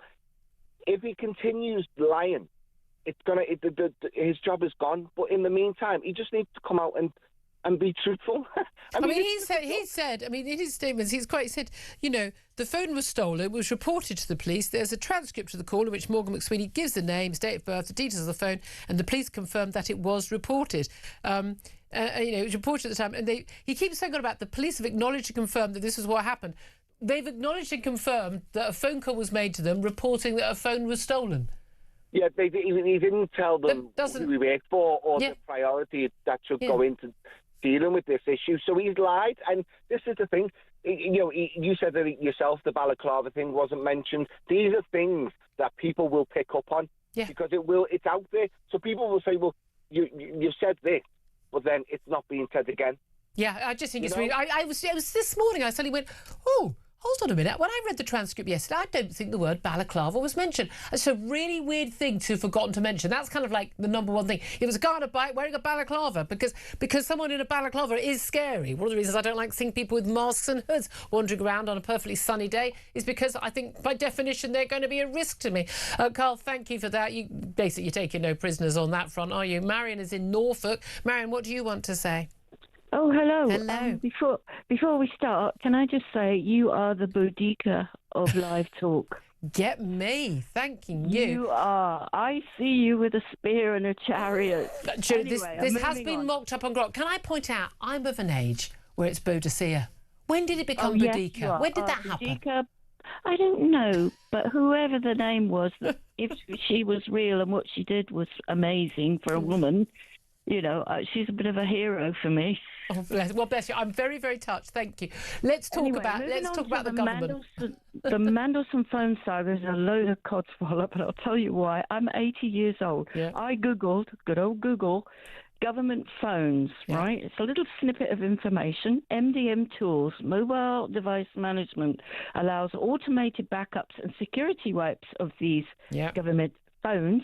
These measures ensure compliance with strict data security standards and allow for recovery of official information. You don't even need the lost phone, the stolen phone, because they actually have it all there. When you buy a new phone, you can back up your phone with all this saved data. We've all done it, but apparently it's not backed. WhatsApps and things aren't backed up on government phones. That's what we've been told. But I just simply don't believe that for a moment. As I said, what Philip Ingram, who's an expert on this stuff, says that's not the case.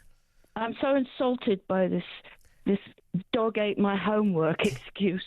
Because they think we're absolutely stupid. So the last question is there anyone in this government with any moral backbone to stop covering up and protecting wrongdoers? I don't get it. Absolutely. I couldn't agree with you more on all of that, man. Thank you so much for your call. Going to take a very quick break. Then we're going to be back with Jake Wallace-Simons to talk about what on earth is going on in the Iran war. This is Talk.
across the UK.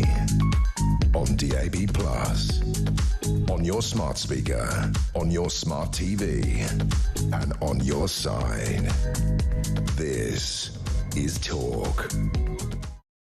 Morning, welcome back to the show. Let's talk about what is going on in Iran right now with the author of Never Again, How the West Betrayed the Jews and Itself, international sort of foreign correspondent, Jake Wallace-Simons. A very good morning to you, Jake. Hi, good morning. Thank you so much for joining us. Now, we talked to you about a lot of world affairs, obviously a lot focusing on what's been going on with Israel over recent years as well. But, I mean, the focus on Iran right now seems to be completely centred on, is there a deal? Isn't there a deal? Are there peace talks? Aren't there peace talks? We've had two particular posts from Donald Trump on Truth Social this morning talking about how the Iranian negotiators are begging us to make a deal, which they should be doing. They better get serious now before it's too late. For once that happens, there is no turning back. It won't be pretty. He's also criticised NATO nations, saying they've done absolutely nothing to help with the war with Iran. And although the USA needs nothing from NATO, he says, but never forget, this is a very important point in time. What is going on? Are there talks? And is there any likelihood of any sort of negotiated deal? Well, I think the prism through which to see this is that Iran's strategy is an economic one. In its view, just as Hamas's strategy was based upon manipulating hearts and minds to produce international pressure on Israel to stop the war, thereby allowing Hamas to survive, the Iranian strategy is to really choke the global economy until global opinion turns so strongly against Donald Trump that the US is forced to withdraw before the regime has toppled. And with that in mind, the Strait of Hormuz has been closed, as we know, by Iran, apart from to some friendly ships from various countries it announced recently. And it's just astonishing that America didn't put in place one of its long-term plans to maintain that Strait of Hormuz, that being open in advance of launching this attack. But we are where we are. I think what we're seeing now is Donald Trump making statements about the imminent end to the war, which have tended to calm the markets and bring the price of oil down every time he makes one of these statements. Iran, in its response, is saying, no, we're not negotiating with you. You're an idiot. We're actually not suffering. We're going to win. And that tempers the effect of Donald Trump's words on the market. So I think really what we're seeing is an economic war of words, Iran trying to inflict maximum damage on the world economy, and Donald Trump trying to buy more time while his military operation presses ahead. Well, that's it. I mean, one of the downsides to trying to negotiate an end to any of this is if you've actually obliterated most of the senior leadership, and certainly whoever is the current Ayatollah, the son of the former Ayatollah, appears to be severely injured in the same attack that killed his father and his wife and child. We know that American war aims and Israeli war aims are different in terms of the existential threat that Iran and its proxies like Hamas and Hezbollah have posed to Israel. Do you think, I mean, there's some reports that Donald Trump, pretty angry with Netanyahu. They've always had a very close relationship, but sometimes a bit explosive. Do you think there is a difference of opinion over what to do next between those two countries? I think much of this is really about speculation, because the war aims haven't really been clearly published. It's not like we're dealing with something with a very clear roadmap and an end goal. The Americans and the Israelis, to some extent, have been keeping it a bit vague, which, to be fair, if you were fighting an enemy that was as cunning as the Iranians, you'd want to do the same thing. You wouldn't want to give them your plan in advance by publishing it. I think that in terms of assassinating the Iranian leadership and the effect that has on negotiations, the Iranian regime has shown itself over decades to be bad faith actors in negotiations. It doesn't want peace. It doesn't want to come to any kind of deal. The only deal it wants is one that causes it to have a tactical pause while it advances its nuclear weapons program. That's about it. And so I wouldn't worry about nobody there to negotiate. But when it comes to America and Israel, what are their war aims? We don't really know with any great clarity. We don't know whether they're different or the same. I think certainly on both sides of the coin, and for Gulf powers as well, top of the list, of the wish list, the plan A would be for the regime to topple. Everyone would welcome that, not just in Washington and Jerusalem, but around the Gulf and around the world. That would be amazing. If that doesn't happen, then a regime that is as defanged as possible and perhaps humiliated enough to acquiesce to some kind of deal would be second best. After that, we have less good options. So I think that the idea of daylight between the two powers is perhaps exaggerated sometimes. Philip Ingram, former senior military intelligence officer, is with me in the studio, and he was saying, look, a lot of this is, as a lot of speculation has suggested, that Donald Trump is kind of buying time ahead of perhaps putting troops effectively on the ground to try and seize the Strait of Hormuz. Do you think that is likely in the coming days? Yeah, I mean, I think that, realistically, if the Strait of Hormuz is going to be opened, then ground troops are going to have to be deployed, whether it's to seize Karg Island or whether it's to combat the Iranian small speed vessels or whatever it is. That does look like it's going to be necessary. And I think Donald Trump finds himself in a position where defeat or victory are but one step away from each other. If he pulls out and leaves the Strait of Hormuz under Iranian control, Iran has basically won. It's proven to the world that the Strait of Hormuz cannot be conquered by any other power, even the US. The US is not like it's going to come back and do another war in the next couple of years. Iran has won. If he conquers the Strait of Hormuz and releases the Iranian stranglehold, then the West has decisively won. So I think that really is where this war hinges right now. Again, you should say an economic war, and we're seeing the economic fallout. The OECD, they've just did a report this morning saying that Britain faces a bigger economic downgrade as a result of the war in the Persian Gulf than any other major country. It's the first proper assessment of the implications of the conflict. We had that statement from the spring statement from Rachel Reeves, which basically was already out of date by the time she was even standing on her feet. Even, latest inflation figures for February published this week. Again, already out of date because we've already seen petrol prices, energy prices, behind the scenes going high. But basically, the divergence is largely explained by the fact that we are a major, oil and gas importer, and that is rather than exporter, and that is going to be having an impact.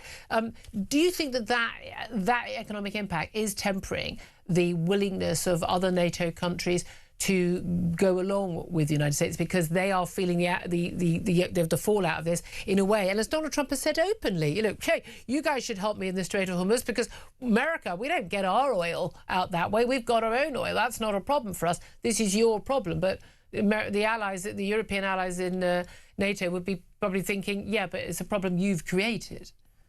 Well, that's right. I mean, America has not been affected economically by this war anywhere near as badly as Europe and certainly Britain. It's worth noting that the reason why Britain is being so hard hit or hardest hit in the developed world by this war is our net zero policies. Yep. That's why we've closed down the North Sea. That's why we haven't fracked. That's why we've limited and put tariffs upon our energy production. And that's why we're so heavily reliant on imported fuel so that other people can be responsible for the global emissions rather than us. I mean, it's just totally absurd. Our economic security, our fuel security is as egregious a state as our hard security, our army, our navy and our air force, which has been put in such a humiliating position over the past few weeks. We're not a serious country. We're not serious about our own defences. I lament to say under this leadership, we need to build back not just our armed forces, but also our energy resilience, our energy infrastructure, so that we can weather these kind of economic shocks, whether the war is on our doorstep or further afield. But I think that in terms of the global picture, NATO allies are suffering more than the Americans because of their energy vulnerabilities here. The closure of the Strait of Hormuz affects everybody. It's in everybody's interest, not just to have it opened, but to have the Iranian regime toppled once and for all. That's the only thing that's going to stop this from happening again. And it's something that NATO, amazingly enough, is not unified behind. Yeah. It's interesting. We've had these warnings, of course, about possible, Iranian drone attacks, even a missile attack being capable against us. And the possibility that we've seen the arrest and release on bail of 2 men in their 40s over the firebombing of 4 voluntary ambulances run by a Jewish community group in North London, in Golders Green. And there have been claims online that we haven't seen the evidence to back these claims up, that it could be an Iran-backed group behind this. How concerned are you about that risk to, in particular, the Jewish community from that threat? Because from Iran, we know there are Iranian spies and working on and tracking prominent Jewish figures in the UK. And how concerned are you about that? Very concerned. I mean, I think that we know for sure that we face not just one type of threat from Iran, but a number of them. We know that we face now a missile threat. The Israelis revealed that a few days ago after Iran reached our Diego Garcia airbase. Didn't hit it, thankfully, but the range was enough to allow it to also hit London if it so wanted. We know that. We know that Iran has, there have been 20 foiled assassination and kidnap plots in Britain over 1 year. carried out by the Iranian regime. We've seen that firebombing. We've seen other acts of terror. We've seen them trying to infiltrate our nuclear bases. Drones, they've used drone warfare a lot around the world. There's no reason why they couldn't smuggle some in and use them against us. And my fear, really, as I, funnily enough, talk about in a long piece that I've done for the Daily Mail over this weekend, which you can read, is that all of these things cascade at once, including calls on social media, a fatwa-style call from the Ayatollah to attack targets in Britain for lone wolf actors to do that, in the same way as Salman Rushdie was attacked after an Iranian fatwa some years ago. And so all those things converging at once could place us under extreme pressure. And the fact is that economically, in terms of security and militarily, we are woefully unprepared to handle any of that kind of attack. And in that piece, I envisage the aftermath of a total catastrophe, with Keir Starmer making an announcement saying Britain was not involved in the aggression against Iran. We will not be escalating. We'll be de-escalating, trying to reach a negotiated solution with our international partners. I mean, that's all he ever seems to say. Sometimes you can't talk your way out of this. Nicism has a limit. You have to show deterrence and show strength sometimes if you want to win the peace. Well, I think you kind of forgot to mention the issue of international law there. Shame on you. Of course. Jake Wallace-Simons, always so good to do it. I can't wait to read that piece. Thank you very much, Philip Ingram. You know, if only we'd been warned about this. Well, exactly. And, you know, as Jake quite eloquently put, you can either protest for peace and write stiff letters for peace, or you can fight for peace. And whenever you're dealing with a bully, you often have to fight for peace, because that's the quickest way of getting it. Absolutely. 11:49 is the time. I'm going to take a quick break. Going to be talking to Peter Blexley, former Met Police detective, about, well, a whole load of issues. You don't want to miss it. This is Talk.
Crown is facing its gravest test in decades, and the royalty from Talk is your front row seat. With royal reputations under pressure and probing questions about public trust, we unpack every twist and revelation with the biggest names in the business. From the throne room at Buckingham Palace to a mansion in Montecito, we follow every royal ripple. Never miss a moment of The Crown in crisis. Subscribe to the royalty from Talk on the app or wherever you get your podcasts.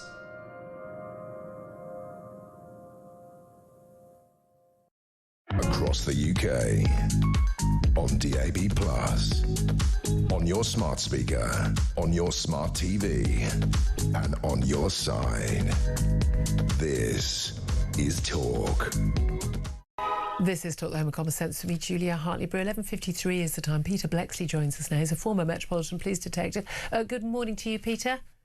Good morning. You're in your car. You're hot-footing it to somewhere exciting, I hope. But I want to talk to you about this ongoing inquiry into the Nottingham attacks that, of course, took place in 2023. I do apologise, where we saw the horrific murders and stabbings of Barnaby Webber-Jones and also another student, Grace O'Malley Kumar, and the 65-year-old Ian Coates.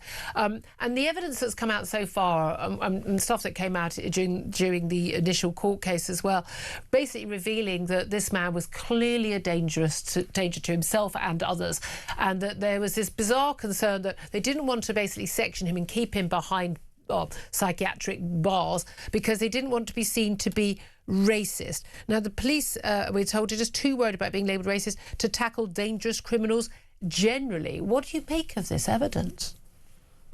Well, this remarkable inquiry has left me, and I'm sure many, many others, in absolute awe, respect and admiration for the Webber family, Emma and David, and, of course, the Grace O'Malley Kumar's relatives and the Coates family, who have conducted themselves with courage, dignity, and been, quite frankly, wonderful. And they're not going to stop until they get answers. Valdo Calacane he played the police, the NHS Trust, Nottingham University, the CPS. He completely gamed the system, and everybody was foolish enough to fall for it. But he was a sick man. He was a sick man who gamed the system. I mean, he should have been stopped from being able to do so. He was a manipulator, a master manipulator, because he was not sick all the time. He had moments of absolute clarity and lucid times when he played and gamed the system, right up until, including after his arrest. And all these professionals who claim to be their lanyard-wearing professionals have been played by this man. And they have enabled a situation whereby Calacane went onto the streets of Nottingham, slaughtered 3 wonderful people and left 3 others with life-changing injuries. Absolute shame upon them. And Lord Sewell, a black Tory peer who did a report on racism in this country in 2020 in the light of the George Floyd killing, even said himself recently that it's absolutely ridiculous the way that people are bowing down because they are afraid to call matters as they are.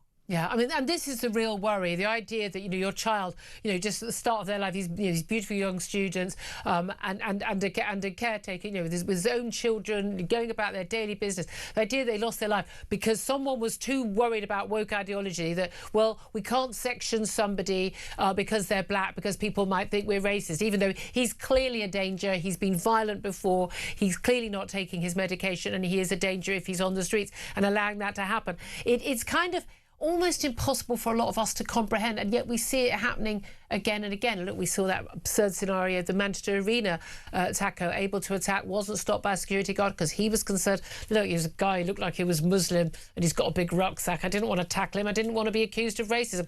We've got to stop this madness because we need to be saving lives, and we definitely absolutely need to stop the madness of care in the community. There is no care, it's just risk in the community, and that's all it is.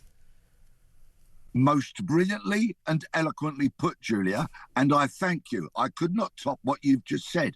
But unfortunately, the seeds of this were sown back in 97 with the previous Labour government and its political correctness movement. It has got to the point now where people are afraid to say facts, to say the truth, for fear of offending people or otherwise causing some kind of offence. And look where it's got us. Dangerous people on the streets murdering people. Yeah, it's really that simple. Need to have the courage to stand up and do their jobs. Yeah, I mean, thank goodness these family members, and it's just like the parents, also the children of Ian Coates as well. He often gets forgotten in all of this, but they are speaking out and pushing for this. And it's only when you get parents who do that, and family members, that you do get to the truth. I just want to ask you very briefly, only got about a minute, but this case of Morgan McSweeney, the Prime Minister's former Chief of Staff, and his report to the police that his phone was stolen. What do you make of the claims and counterclaims?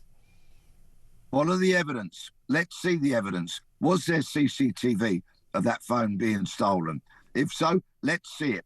any detective will tell you, follow the evidence and then the truth will out. It sounds to me, I'm going to go reading between the lines, you think there probably isn't evidence for that? I would very much like to see it before coming to any firm conclusion. Very interesting to speak to you, Peter Bleksley, former Met Police detective. Thank you, as always. He always tells it like it is. He speaks for the nation, he really does. When it comes to coming back to the Nottingham killers, and apologies for getting the name wrong of Barnaby Webber. Apologies, I've got a lot of names here. But again, we hear these stories again and again and again, and lessons will be learned, and people die. Yeah, someone needs to do a bit of analysis to see how many of these woke policies being implemented have resulted in people being murdered, people being raped, and other crimes being committed against them. Because I think if that total ever came out, it would shock us. Yeah, and again, I think I'm pretty sure they deliberately don't keep a lot of this information, and it's only often when people are very, very honest and they do speak out that we actually find these things out. And it's always shocking, and nothing seems to change. And the people who are in charge, basically, are so busy wagging their fingers, they do actually forget. Again, whether it's grooming gangs, whether it's a black psychiatric patient, they are willing to basically see a loss of life and hurt to innocent people in return for, well, but I'm a virtue signaller, I've got all the right little flags on my Twitter bio. That's what they think. Look, up next, we're going to talk about Morgan McSweeney. We're going to talk to a Labour MP who thinks the whole thing is one big lie. That's up next.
Across the UK, on DAB+, on your smart speaker, on your smart TV, and on your side. This is Talk.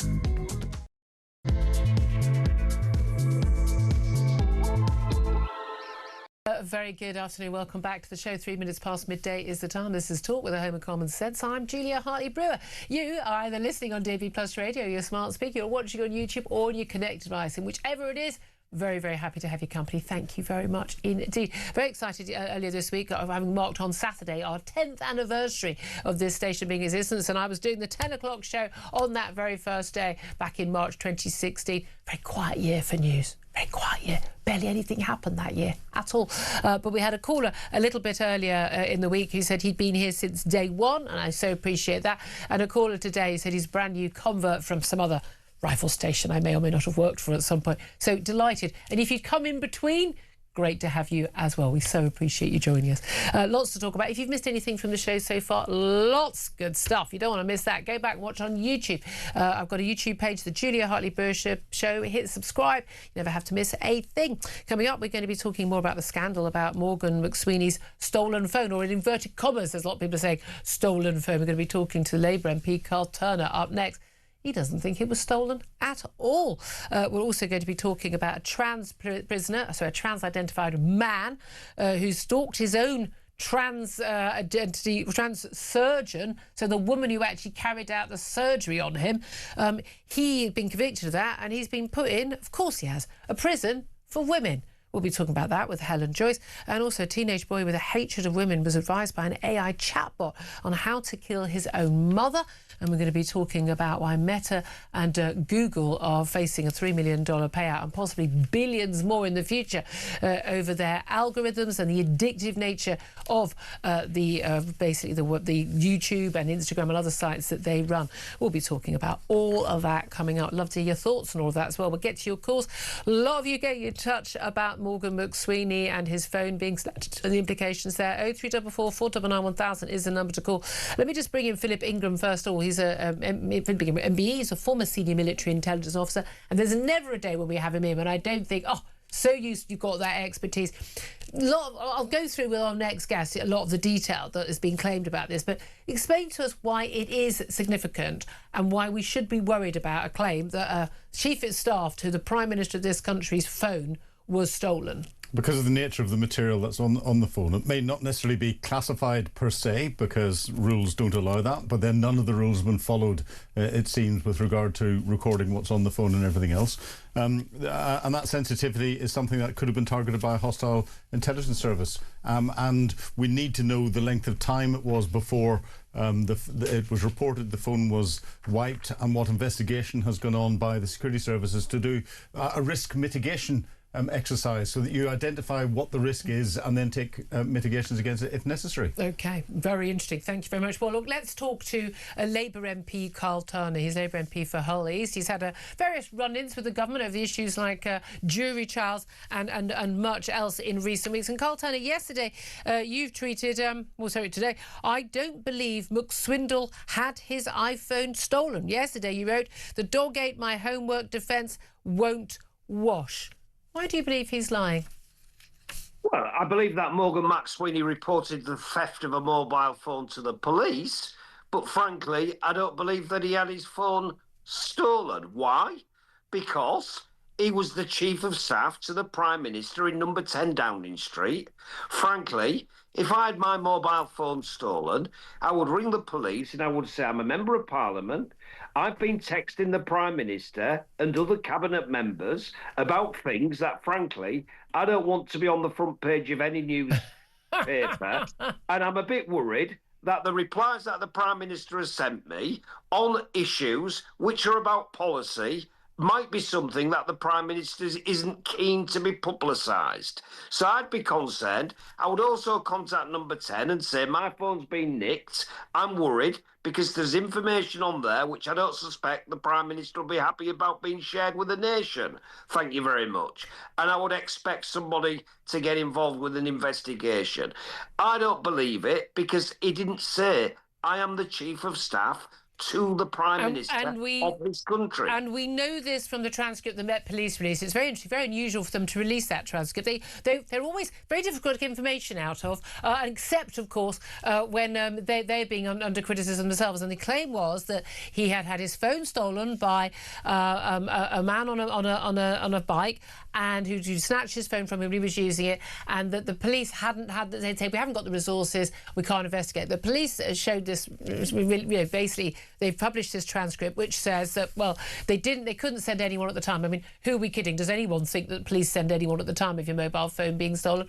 But they did make 2 phone calls the next day to his private mobile number, no response from him. And we have still to discover whether or not there was actually any effort made by the security staff in number 10 to contact and liaise with the police the next day, given that would apparently be normal protocol. So it is questionable. Let me read you out a statement from Downing Street. They've had a press briefing this morning, and Downing Street dismissed the suggestion that the theft of McSweeney's phone was connected to the parliamentary call for the release of files on Lord Mandelson as, in their words, categorically untrue. Now, Keir Starmer yesterday, published in the papers this morning, he said, the idea that somehow everybody could have seen that sometime in the future there'd be a request for the phone is, to my mind, a little bit far-fetched. Now, the point is actually it was already in the newspapers. It'd been reported that we know that everyone was worried that the Tories were going to demand to see everything, and this was being discussed among Labour officials. It's been reported in the papers. But a statement from number 10 said... So the point the Prime Minister was making when he said it was far-fetched was that the idea that the theft was connected to the humble address is categorically untrue. He added, we're committed to complying with the humble address in full. This is seeing all the documents in relation to the appointment of Mandelson. The spokesman added, all government departments, ministers and relevant individuals have been asked to provide all the relevant information they hold in the scope of the humble address. Now, the trouble with that statement, of course, is that we've been told that Morgan McSweeney's WhatsApp messages with Mandelson have disappeared. They weren't backed up in the cloud, and that they've now gone because of this unfortunate scenario of his phone being stolen. Do you think any of that explanation adds up?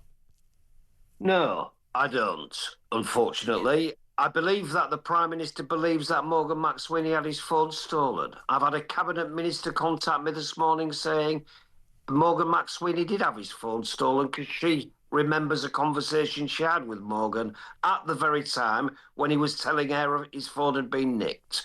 I believe the PM believes he reported it to the police. I don't believe, frankly, that it was stolen, and that I'm entitled to have that opinion. It's a bit like the Dominic Cummings defence of I went to have my eyes tested and all the rest of the shenanigans that went on in Downing Street under the previous Tory government. But Julia, we came into government holier than thou. Yeah. We were going to be the change government. We were going to be the party of cleanliness, the clean, the decent, the honest. Integrity, I believe, was going to be restored to government. Integrity was the first words that the Prime Minister spoke from outside the steps of Downing Street. And we all believed that. The nation were given to understand that this was a competent, more decent, more caring, more kind, more honest Prime Minister who was not going to be allowing any such shenanigans. Regrettably, by saying what the Prime Minister should have said, and if I'd have been advising him, I'd have said, you can go out on telly and speak to Beth at Sky, and you can say, I believe that Morgan reported his phone stolen to the police. I'm not prepared to go any further than that. If you want to ask Morgan McSweeney, go and doorstep the guy.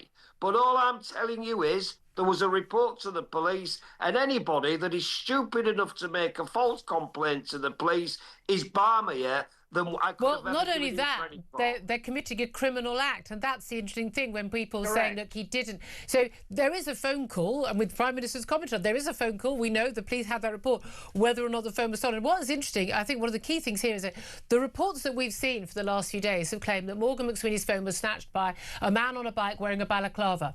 The really strange thing is, at no point does he mention the balaclava in his phone call with the police, despite giving quite a detailed description of it's quite a lengthy conversation. Anyone who's read the full transcript, and he says he was a black guy, describes he was young, he was slim. He at no point mentions the balaclava, which you'd think was a kind of crucial detail there.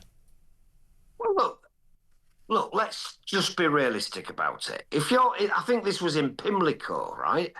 Except he gave an address which was actually in Stepney. All right, fine. But in London, when I'm in London, I look up in the sky and I see CCTV cameras everywhere, right? If I rang Plod and said, excuse me, Mr. Plod, I've just had my phone snatched by a geezer on a bike, if that's what it was, wearing a balaclava, etc., but he didn't mention this, and I work for the Prime Minister, they would, in my view, be onto the CCTV cameras, which are run by the city, tracking the man who nicked the camera. But they thought it was happening. It happened miles away in Stepney because he gave the wrong road name. Well, all right then. But look, you start to speak about it and you say, well, actually, I might have that wrong. Look, it's just... I'm sorry. If Morgan McSweeney wants to bother to be cheesed off about what I'm saying, let him get on with his lawyers and sue me. I don't believe you, Morgan. I think you're making it up. I think you rang the police. I can ring the police this afternoon and say I'm terribly sad. My father left me a Rolex watch in his will. I've lost it. When I get to the point of reporting it to the insurance company as being nicked when it's not nicked, that's when I commit a serious criminal offence. And if I put a claim in and I'm found out, I go to nick. Yeah. Anybody can report something to the police which doesn't happen to be true. And I don't believe Morgan McSweeney and never will. Okay. Frankly. I'm sure he would deny, I'm sure for legal reasons, say that he would deny that, but a lot of people are saying this is all very fishy. Why do you think he would have lied about it, though? For the obvious reason, we all knew what the opposition were going to be doing. We used to do the humble address time and again if the information that we were getting from government wasn't transparent enough for us and we thought we could make a political point. We did it time and again under the Boris Johnson government. If memory serves, I think we did it under Truss as well. Whips are not simple. They know the tricks of the trade. They know what to do to get information out of government. You put a prayer, an humble address in Parliament. It gives the government a certain period of time to come out with information that you request. You don't vote against it normally, because if you do vote against it, the public say to you what you're trying to hide. That's an easy thing to do. We knew it was coming. As soon as the Mandelson appointment was public, we got rid of him for the reasons the Prime Minister decided to get rid of him on. We knew what was going to be coming next. And my point is, that's why the public won't believe it. Okay. Even if it's true. Okay, here's the thing. At the very best, he was very, very unlucky, wasn't he? Here's the thing. Again, I've got, someone who's a former senior military intelligence officer in the studio pointing out that actually this stuff could easily be tracked by GCHQ. This stuff is all backed up. Whether it's on a government, the third-party server or not, this stuff would be findable anyway. So not entirely sure any of this actually works. But doesn't this come down to not Morgan McSweeney, a man who, let's face it, outside of Westminster, most people had never even heard of before he even resigned over the Mandelson affair and his poor judgment in pushing Mandelson as the ideal appointment for the UK ambassador to Washington.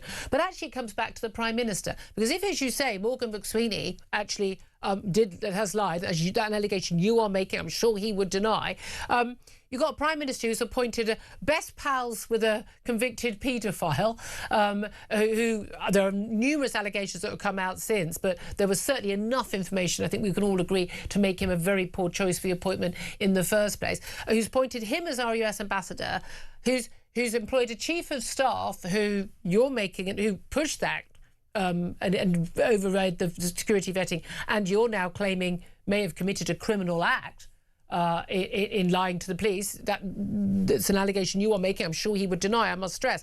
But that says a lot about the Prime Minister's judgment, doesn't it? Well, look, I looked at what the Prime Minister said to the Sky interview, and I genuinely think that the Prime Minister believed that Morgan McSweeney had his phone stolen. I do. Well, he genuinely believed that Peter Mandelson wasn't still mates with Jeffrey Epstein. He's not got a very good nose for these things, has he? Well, look, it's troubling, isn't it? Because, if you're told a thing, do you take that as gospel or do you test it a little bit? That's the issue. But is this about the Prime Minister's judgment? Well, I think it goes to the judgment of the PM, whether we like it or not. I'm not very keen to have to cough that to you right now, Julia. I'm not happy about having to fess up to you in an interview that it goes to the PM's judgment, but of course it does, doesn't it? Regrettably. Now, that's not my fault. I'm trying to protect the Prime Minister as much as I can. I'm a Labour MP. But when there's a question around things of this nature, the appointment of Mandelson, against his better instinct, I suspect, because I know Keir Starmer well, I suspect he was suspicious. He was probably very cautious. He was probably very reluctant. But in my view, it doesn't go to the judgment as much as it goes to the Prime Minister's over-reliance on what turned out to be really crap advice. Time and time again. But that tells you about his judgment. That tells you about his competence. That tells you about his lack of, the fact that he was pointing a man who had the most senior diplomatic role in the whole of the British government, and he didn't even bother having a meeting with him. Didn't even bother putting a call into him.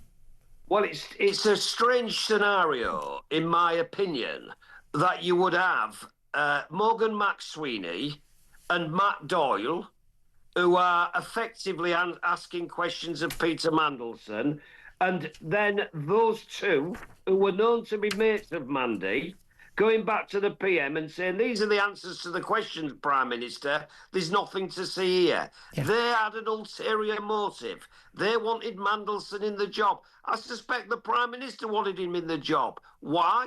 Because he was seen as the whisperer to Donald Trump. Yeah, I mean, again, quite a bizarre view. Look, let me ask you something else about the Prime Minister's judgment. Yesterday at PMQs, he was asked a number of questions by Kemi Badenoch, 3 of which he gave pretty much the same answer to. And this was regarding about dropping net zero because of the economic impact of the Iran war. And we've seen from the OECD report today that we're going to be the hardest hit of major Western nations as a result of our over-reliance on oil and gas imports for our energy needs.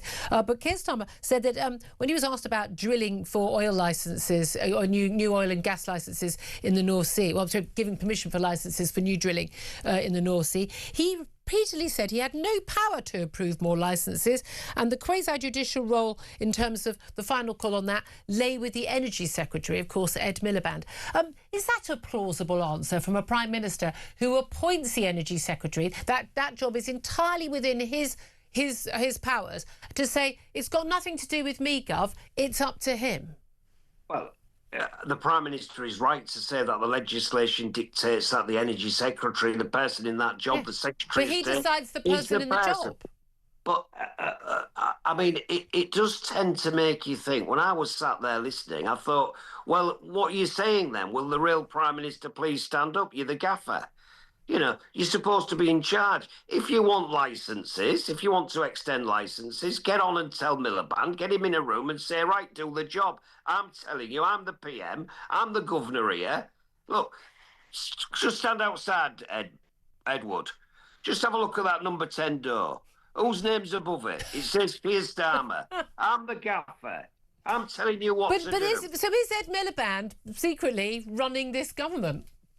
He was rejected by the electorate back in 2015 when he was Labour leader as the Labour Prime Minister, and is he now actually effectively holding the Prime Minister to ransom, and he's in charge? And we're going to go into the economic. We're probably going to end up in a recession as a result of this war in Iran because of our over-reliance on fossil fuels and his absurd, hysterical, zealotry for net zero policies that is going to basically make us poorer. And the Prime Minister's not doing anything about it because basically Ed Miliband runs the show. Well, look, I don't think he does run the show, to be honest with you. I think my experience of Keir Starmer is that he's very much in charge, actually, and sometimes in charge to the point where he's not prepared to listen to a discussion. Jury trials, etc. Yeah. Cabinet ministers. But the reality is, it's been said before that Ed Miliband is too much in control. He was apparently going to be moved in the reshuffle, and apparently he resisted that, and the Prime Minister decided against it. Look, for what it's worth, I think we should be extending licences. I think it's balmy to be having the resource there and not tapping into it, right? I do accept, though, that actually it's sold on the world global market and it is dictated to by a price cap which is in a sort of global cap and a market. There's not a global. There's not a global cap. We're buying our gas and oil on a global market, and yet and yet our prices for fuel and for heating our homes are higher than they are in Europe and in America. The supply issue. How? The supply issue is there, Julia. If we're doing it, we get the more supply. That's a fact. We also get the tax. Start selling it, and we do massive 42 billion. I think we're missing out on as a result of not bother tapping into it. And for jobs, I say dig, get the gas, do all the rest of it. Well, let's just talk about judgment for a second. Yeah. Let's be honest. I've got to get you to concede something. The Prime Minister was right not to run headlong in to a war in Iran. He was right to resist. I don't know. I mean, I disagree. I disagree with you, actually. Really? I disagree with you. He didn't make a decision. He just sat on the fence long enough and dithered long enough that it all happened without him. If he wanted to make proper decisions, he would have been sending our warships ready to the area to protect things like, RAF base in Cyprus, and he didn't. Well, I happen to think he did the right thing to resist Trump. I don't think it was so much a Love Actually moment, but it was nearly there, in my view. I think he fumbled his way into a position that people don't hate. I don't think that was a big win for the Prime Minister. Can I ask you about one final issue? Yes. Sorry, I'm not going to concede that. I like you a lot. I'm sorry you won't concede a point. It's disappointing to me. No, because I don't think he made a decision. Okay. I think he accidentally fell into it. I don't believe for a moment he made a decision. He can't make a decision on anything, for goodness sake, Carl. Who are we kidding? There's been a lot of anger over the fact we've seen the number of asylum seekers in taxpayer-funded accommodation for over a year. It's surged by 40% in the last 18 months. Oh, is that when you've been in power? Yes, it is. More than 37,000 asylum seekers in accommodation, whether it's hotels, whether it's houses of multiple occupancy, bedsits and the like. We're still paying for these people. Prime Minister said he was going to, he was going to deal with the gangs, he was going to smash the gangs, he was going to stop the boats. He hasn't. We've seen over 1,000 people come in the last week alone, and we're still paying for all these people, and we're not really getting rid of any of them. And the ones we do get rid of to France, some of them either just come back again, but more have arrived from France than we've sent back. None of this is working, is it?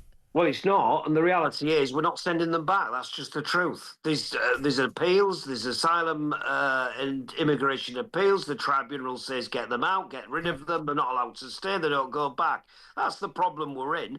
And the reality is I don't know what the answer is. I truly don't know what the answer is. I'm glad I'm not tasked with the job of getting rid of people who should be here. Scrapping stupid human rights laws so you can actually deport people who've got no right to be here.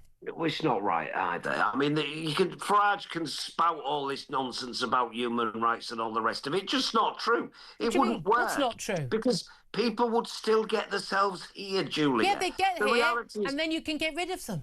And where would you send them to? And you wouldn't be putting them up in accommodation. They wouldn't be on a free-for-all. I'm not saying give in. I'm saying have proper application systems. Have a proper system where they can apply for asylum. This lot wouldn't get in. This lot wouldn't get in. They'd still come by boat because they know they can.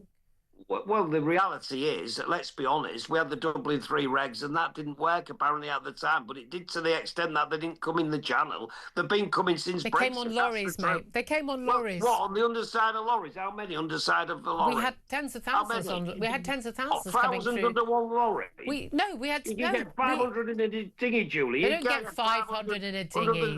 It's about 80 in a dinghy.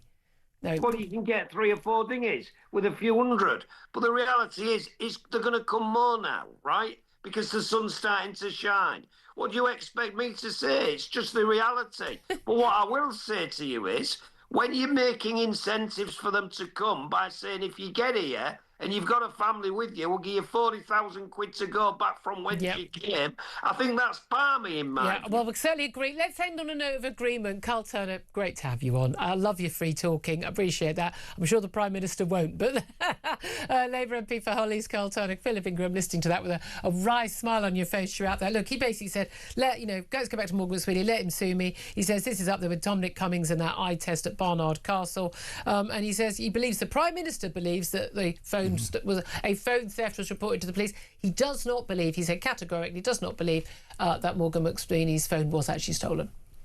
Carl's talking a lot of sense, and he's the thing that the Prime Minister fears most. A backbench Labour MP who's rebelling against... But no axe to grind against the government. No axe to grind, and he describes Keir Starmer as a friend. How many other backbench Labour MPs, after the May elections, are going to suddenly go, we need to be in Carl Turner's camp? Absolutely. 12:27 is the time. We're going to take a quick break. Love to hear your thoughts on all of that. 0344 499 1000 is the number to call. This is Talk.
The Crown is facing its gravest test in decades, and the royal tea from Talk is your front row seat.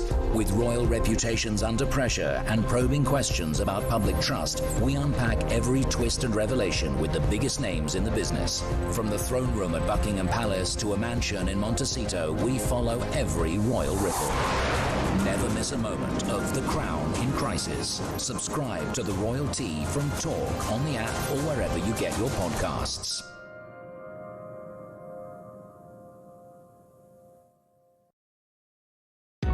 Across the UK, on DAB+, on your smart speaker, on your smart TV, and on your side.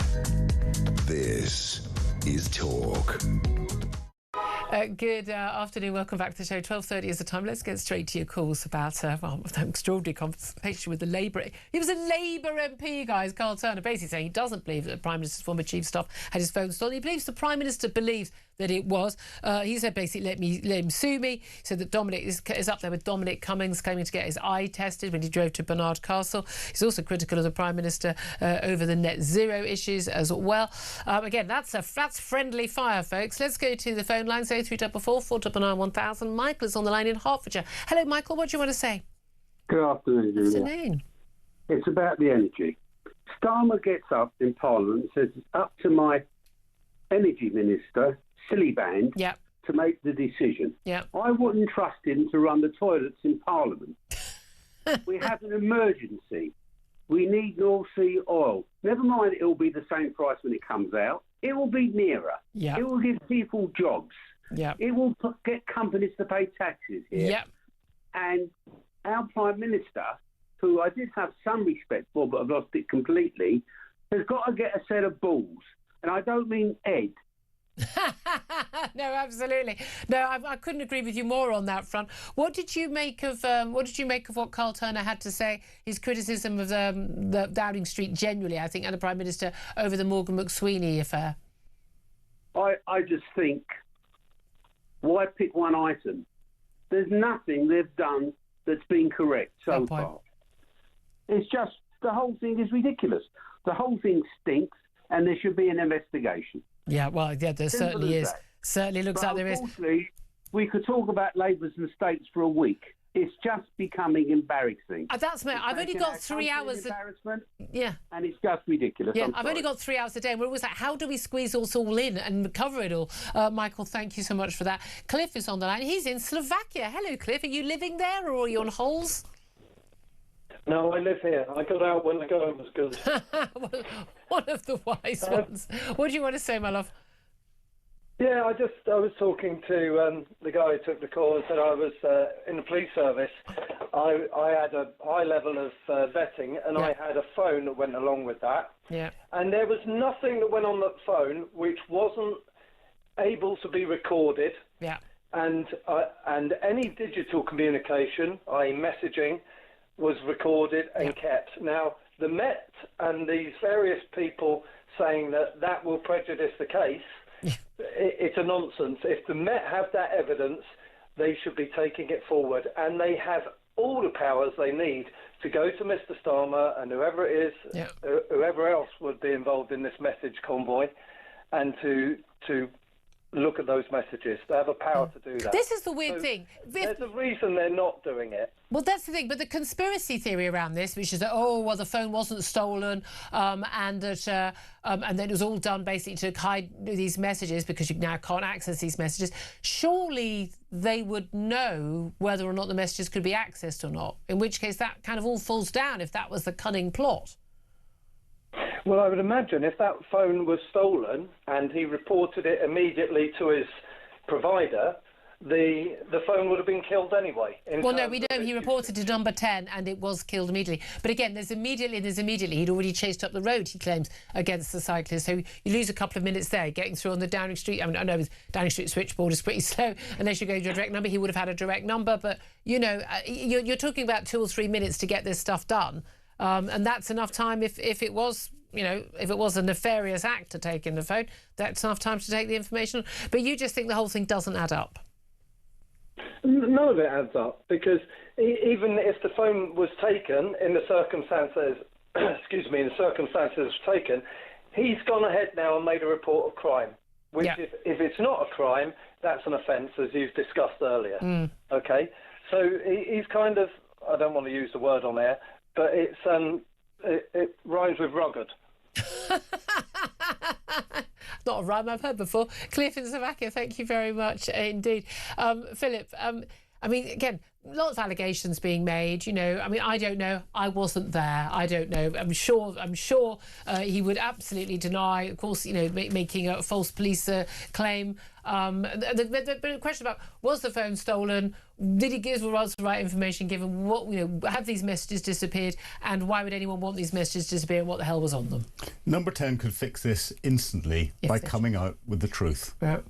But this continuation of cover-up and running ministers out with different statements, and they clearly haven't read the same memo, and they're getting inconsistencies across the board, just reinforces the fact that this is a complete and utter cover-up, and there's more to And if hide. I were a government minister and I knew I was going to be asked about this, I would definitely say, like, right, I want to, you know, hey, Morgan, hello, I've still got your number from when you were Chief of Staff. Yeah. Can you tell me just right, so I can say, I was told, right, put that in a message. So, you know, I mean, that's the thing. It's all very bizarre, isn't it? Anyway, we're going to take a quick break for a little moment. First up, though, I've got another competition for you. We are giving you the chance to win a life-changing £20,000 completely tax-free here on Talk. That's £20,000 straight into your bank account. Spend it, save it, splash it. It's entirely up to you. I spend it on holidays, as you know. Here's how you could be in the chance to win. For your chance to win, text TALK to 83338. Texts cost £2.50 plus your standard network rate. Or call 0343 418 7260. Lines close 9th of April 2026, 4 p.m. That's when you'll need to answer your phone if it rings. 18 plus, UK residents only. This is a network promotion. Full T's and C's at talk.tv/win. So for your chance to win, text TALK to 83338 now. A very good luck with that. Up next, we are going to be talking about, yet again, a man claiming to be a woman getting put into a woman's prison. Even though he's not a man, he's not a woman, he's a man. So why on earth is that happening? We'll talk to Helen Joyce about that. This is Talk.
across the UK.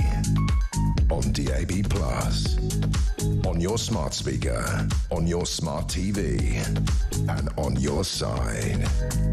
This is Talk. A very, very good afternoon. Welcome back to the show. 12:39 is the time. Let's turn our attention to, yet more madness. I don't know why I'm ever surprised by this. This stuff happens all the time. There are already some cases of this already in existence in this country. But an extraordinary story of a transgender prisoner. The headlines keep saying things like trans woman. No, it's a trans-identified man by the name of Vivian Taylor, who apparently was born a man. That means he is still a man. He extraordinarily had gender reassignment surgery and then began to stalk the woman surgeon who carried out that surgery on him. He was sentenced to 14 months behind bars after pleading guilty to causing serious alarm or distress to Tina Rashid when he was stalking her. He has now been put into a women's prison, even though he is quite clearly a man. Let's talk about this with Helen Joyce. She's Director of Advocacy at Sex Matters, also author of the brilliant book Gender Identity and the New Battle for Women's Rights. Good afternoon to you again, Helen. Once again, the thing that never happens has happened again, hasn't it?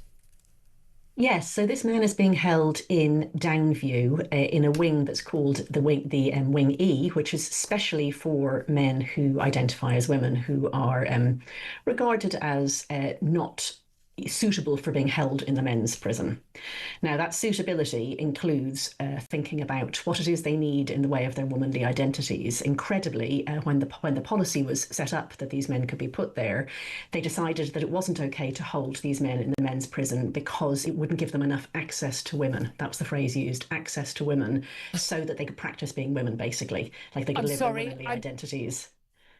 I'm sorry. I'm assuming this was the only justification for this that it could give would be that, it's just for their safety. If someone identified as trans and they had actually could pass vaguely as if they were a woman, they would be at high risk of being raped behind bars if they were in a male prison, and this was for their own safety. But not. Explain to us just again, for people who were spitting out their tea when you said that, what are the justifications? Yeah.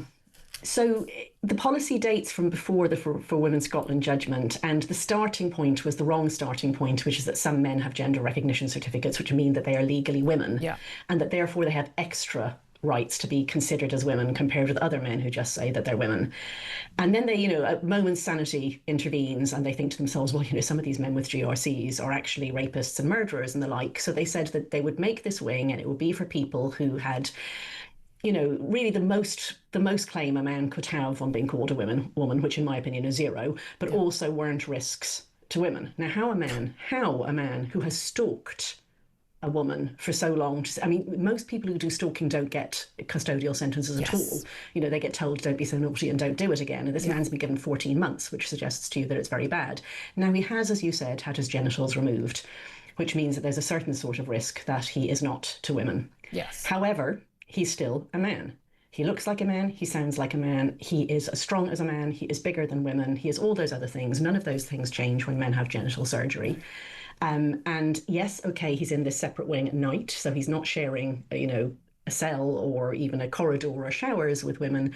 But women's prisons are sort of much more open than men's prisons, and you spend much more of your time out of the cell because women are not as dangerous as men. It's almost like there'd be an incentive to try and get yourself into a women's prison if you're a man, isn't there? Weirdly. Yeah, and I just don't see why they're pandering to these men, because they accept that men who are dangerous to women can be held in the men's jails, and they may actually be at severe risk too, because some of them will have committed the sort of crime that gets you treated very badly in a men's prison. So if they can protect the paedophiles and protect the ex-prison officers, protect the corrupt police officers, protect pretty young gay boys. If they can do all of that in men's jails, they can protect the men who say that they are women. Well, exactly. If they are unsafe to be in the main prison population, then they can be in isolation units or protected areas within a male prison because they are men. There are a lot of vulnerable men. There's a lot of vulnerable men in prison, lots and lots of them. All the women in prison are vulnerable to men. There should be no women. And by the way, Downview Wing E was intended to be a facility that they were going to use for women who were on long sentences coming towards their release to help them to be rehabilitated and to move on into a fruitful life. So the women have lost out on that facility. Well, this is always the case whenever there's a concern for trans-identified men. Again, what still, it stresses me as a Telegraph, you should know better. Trans woman calling, Vivian Taylor, born a man. He is a man. If you're born a man, you're always a man. You don't stop being a man, whatever a little piece of paper says, or whether you've had your tonsure cut off or not. Now, OK, we can be a bit more reassured in terms of, as you say, not able to actually use his own penis to rape. But we have seen cases in women's prisons, not just in Britain, in America, in other countries, where men claiming to be trans-identified, again, we've no idea what they actually think, have been put in prison cells overnight with women, where women have been sexually assaulted and women have been raped. We know it's a risk. But look, this isn't the only man who is in a women's prison, either in England or indeed in Wales or Scotland. And we had, of course, the Isla Bryson case, which pretty much did for Nicola Sturgeon's career as First Minister of Scotland, over her utter refusal to say that, yes, Isla Bryson, quite clearly a man, despite the wig, wearing the tight leggings, which clearly showed off his meat and two veg. I mean, he was actually mocking everybody by claiming he was a woman, and refusing to say that he was a man. So there have been and still are men, dangerous men, held in the women's estate, the ordinary women's estate in Scotland. What the policy up there is that if your crime was, if you were violent against a woman, they wouldn't put you into the women's estate, but they put men who murdered men into the I'd still be women's pretty estate. scared of one of those guys. Well, I know. I don't think they're going to say, well, I only like murdering men and I'll be really very nice and gentlemanly towards the women. But, we've got another case just in the last couple of days, a chap called Oren Makepeace, who's another trans-identifying man. He's just been found guilty of murdering, inverted commas, her ex-partner. And both the CPS and the local police force, which is Cheshire, put out statements talking about how a woman had murdered her ex-partner. One of them did at least give it the aim away by saying they met in a men's prison, at which point you're like, how do they do that? But anyway, yeah, so they're two men. The one who identifies as trans murdered his partner and has now been found guilty of murder.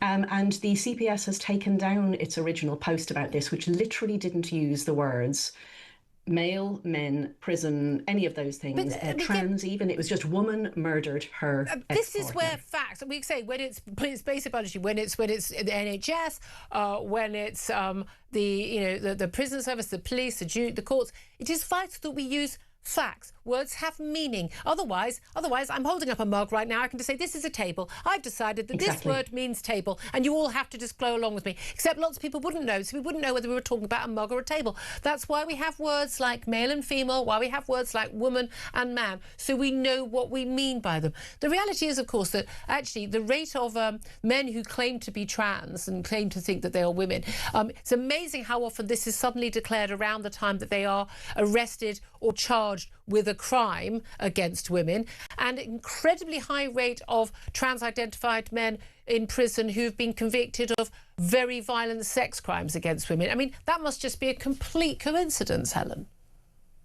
I mean, these policies lead to reasonably foreseeable outcomes, and then these things happen and you're called a bigot for pointing them out, or people go, oh, it's a tiny number. So Rebecca Paul MP, who, Downview is on her patch, she did raise this issue yesterday with Keir Starmer, the Prime Minister, and he did say that he would look into it. Oh, good.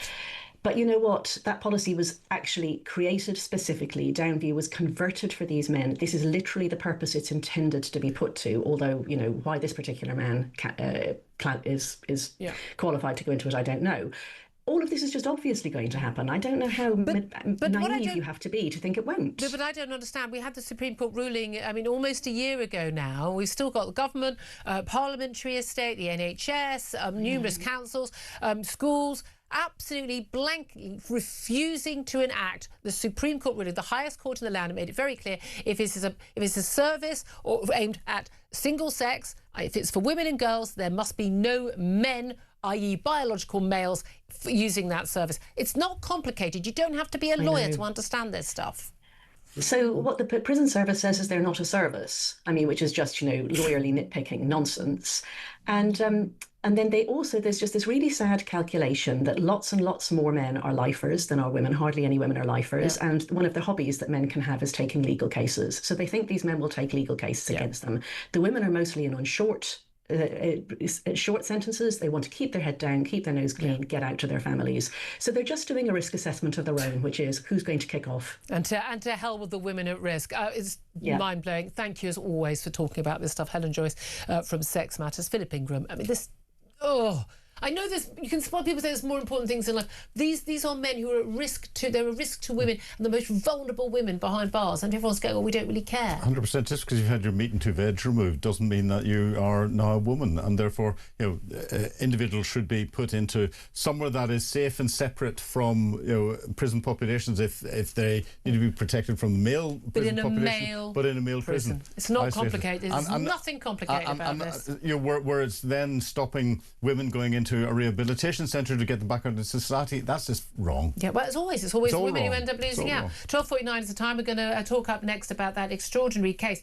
Meta and Google both being found liable for a woman's sort of basically mental health problems after she was basically online as a child for many, many hours of the day. But was that the right decision by the jury? That's up next for Joe Bartosh. This is Talk.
The Crown is facing its gravest test in decades, and the royalty from Talk is your front row seat.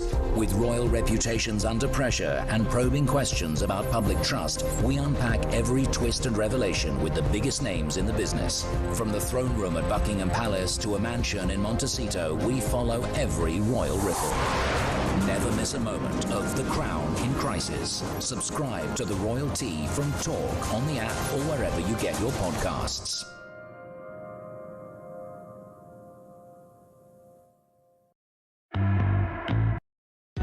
Across the UK, on DAB+, on your smart speaker, on your smart TV, and on your side. This is Talk. Good afternoon, welcome back to the show. Just the last few moments of my show here at Talk, Home of Common Sense, and I want to talk about, well, whether it was a common sense decision by the jury in California that took 40 hours of deliberation to decide that Meta, which owns Instagram, and Google, which owns YouTube, were both liable for a woman's social media addiction as a young child and her subsequent mental health problems, and they were ordered to pay her $3 million. Well, let's talk about this with assistant editor at The Critic, Joe Bartosh. A very, very good afternoon to you. Hello, lovely to be here. Well, thank you very much for joining us. It's an extraordinary case. It's been going on for a very long time. We had to wait 9 days, wasn't it, for the juries to do their deliberation. But this is a 20-year-old woman, Kaylee, and she was on YouTube at 6, she was on Instagram at 9, she was on all day, massively affected her mental health, and it's all the big tech companies' fault. My first reaction reading this was, no, it's not. It's your parents' fault. What did you make of it? Yeah, I mean, I think it's a bit of both. Ultimately, I think this has been a long time in the coming. I think we're going to have a reckoning. This could well open the floodgates, I think. I think it's a little bit like cigarettes. For a long time, it just wasn't acknowledged. It wasn't taken seriously that actually these products are addictive. So I think you can say, yes, parents should have take some responsibility, but these products were designed to be addictive, and the companies knew that, and parents, for the most part, didn't. Most parents have no idea what their kids are looking at. No, I get that aspect of it, and I hold no candle for any of these big companies, and they know exactly what they're doing. We've had far too many very former senior whistleblowers who've said, look, no, we were designing algorithms to keep people on, to keep kids on, and often, the doom scrolling. So if you look at something about depression or anorexia, you just get inundated with that stuff, and we've seen those cases. But that's not the issue here. The issue here is a very young child of primary school age who is sitting apparently on her phone all day. That's a parenting issue. I don't have to think that something's addictive. I wouldn't let my kid do that all day. I don't think it is entirely a parenting issue. I think it's a bit like, you know, you can have irresponsible parents that let their kids, you know, do drugs. You still have a law that says they're illegal. I mean, just because some parents are responsible doesn't mean... But we prosecute those parents.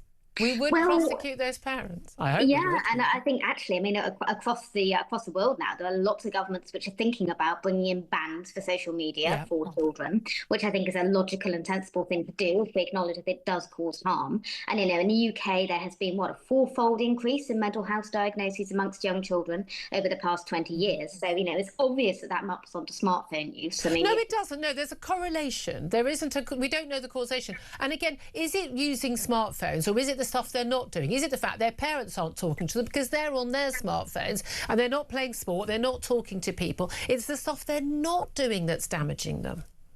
It is, but at the same time, if those products are designed to be addictive, which we know they are, so is Coca-Cola.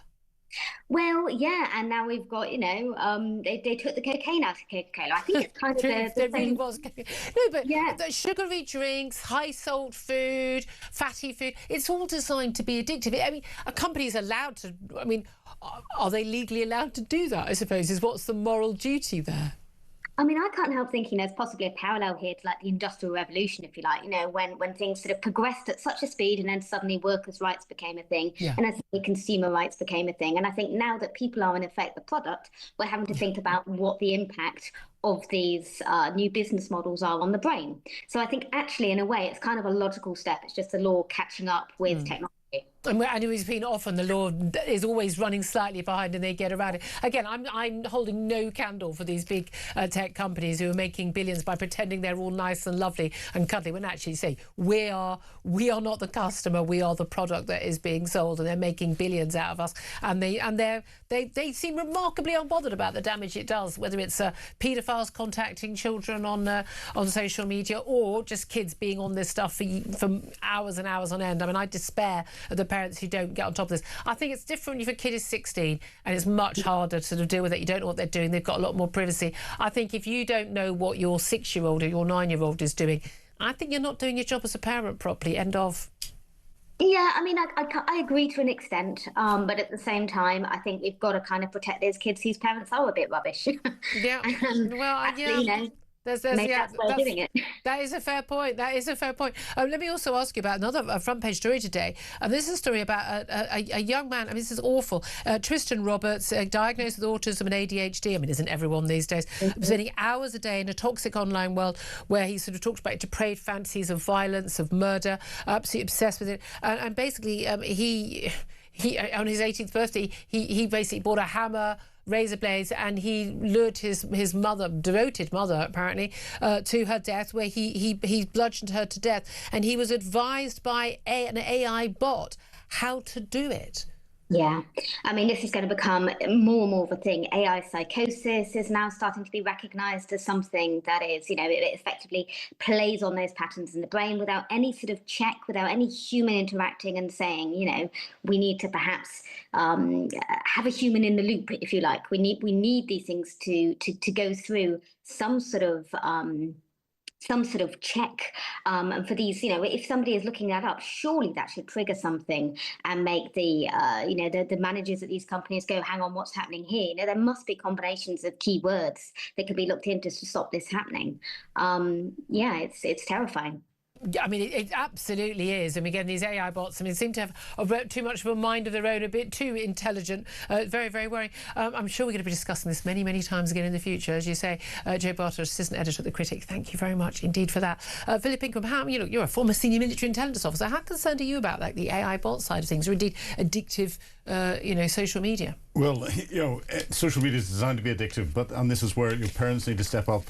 Society needs to step up and recognise it and do that. But AI is something that we've only just started to scratch the surface of, and AI is going to become something that is going to take this addiction and take it to the next level. Yeah. We need to be prepared for that. Yeah, I mean, it really is going to go crazy, isn't it? I'm delighted to say, well, I'm not delighted, I'm not seeing Ian Collins today, but I'd like to say that Mark Dolan is here to take over for Ian Collins for the day. Hello. No. As always, Julia, you said the true bit out loud. Did I? Because you are so... gutted, Mark's here. Her superpower, Julia's superpower is her honesty.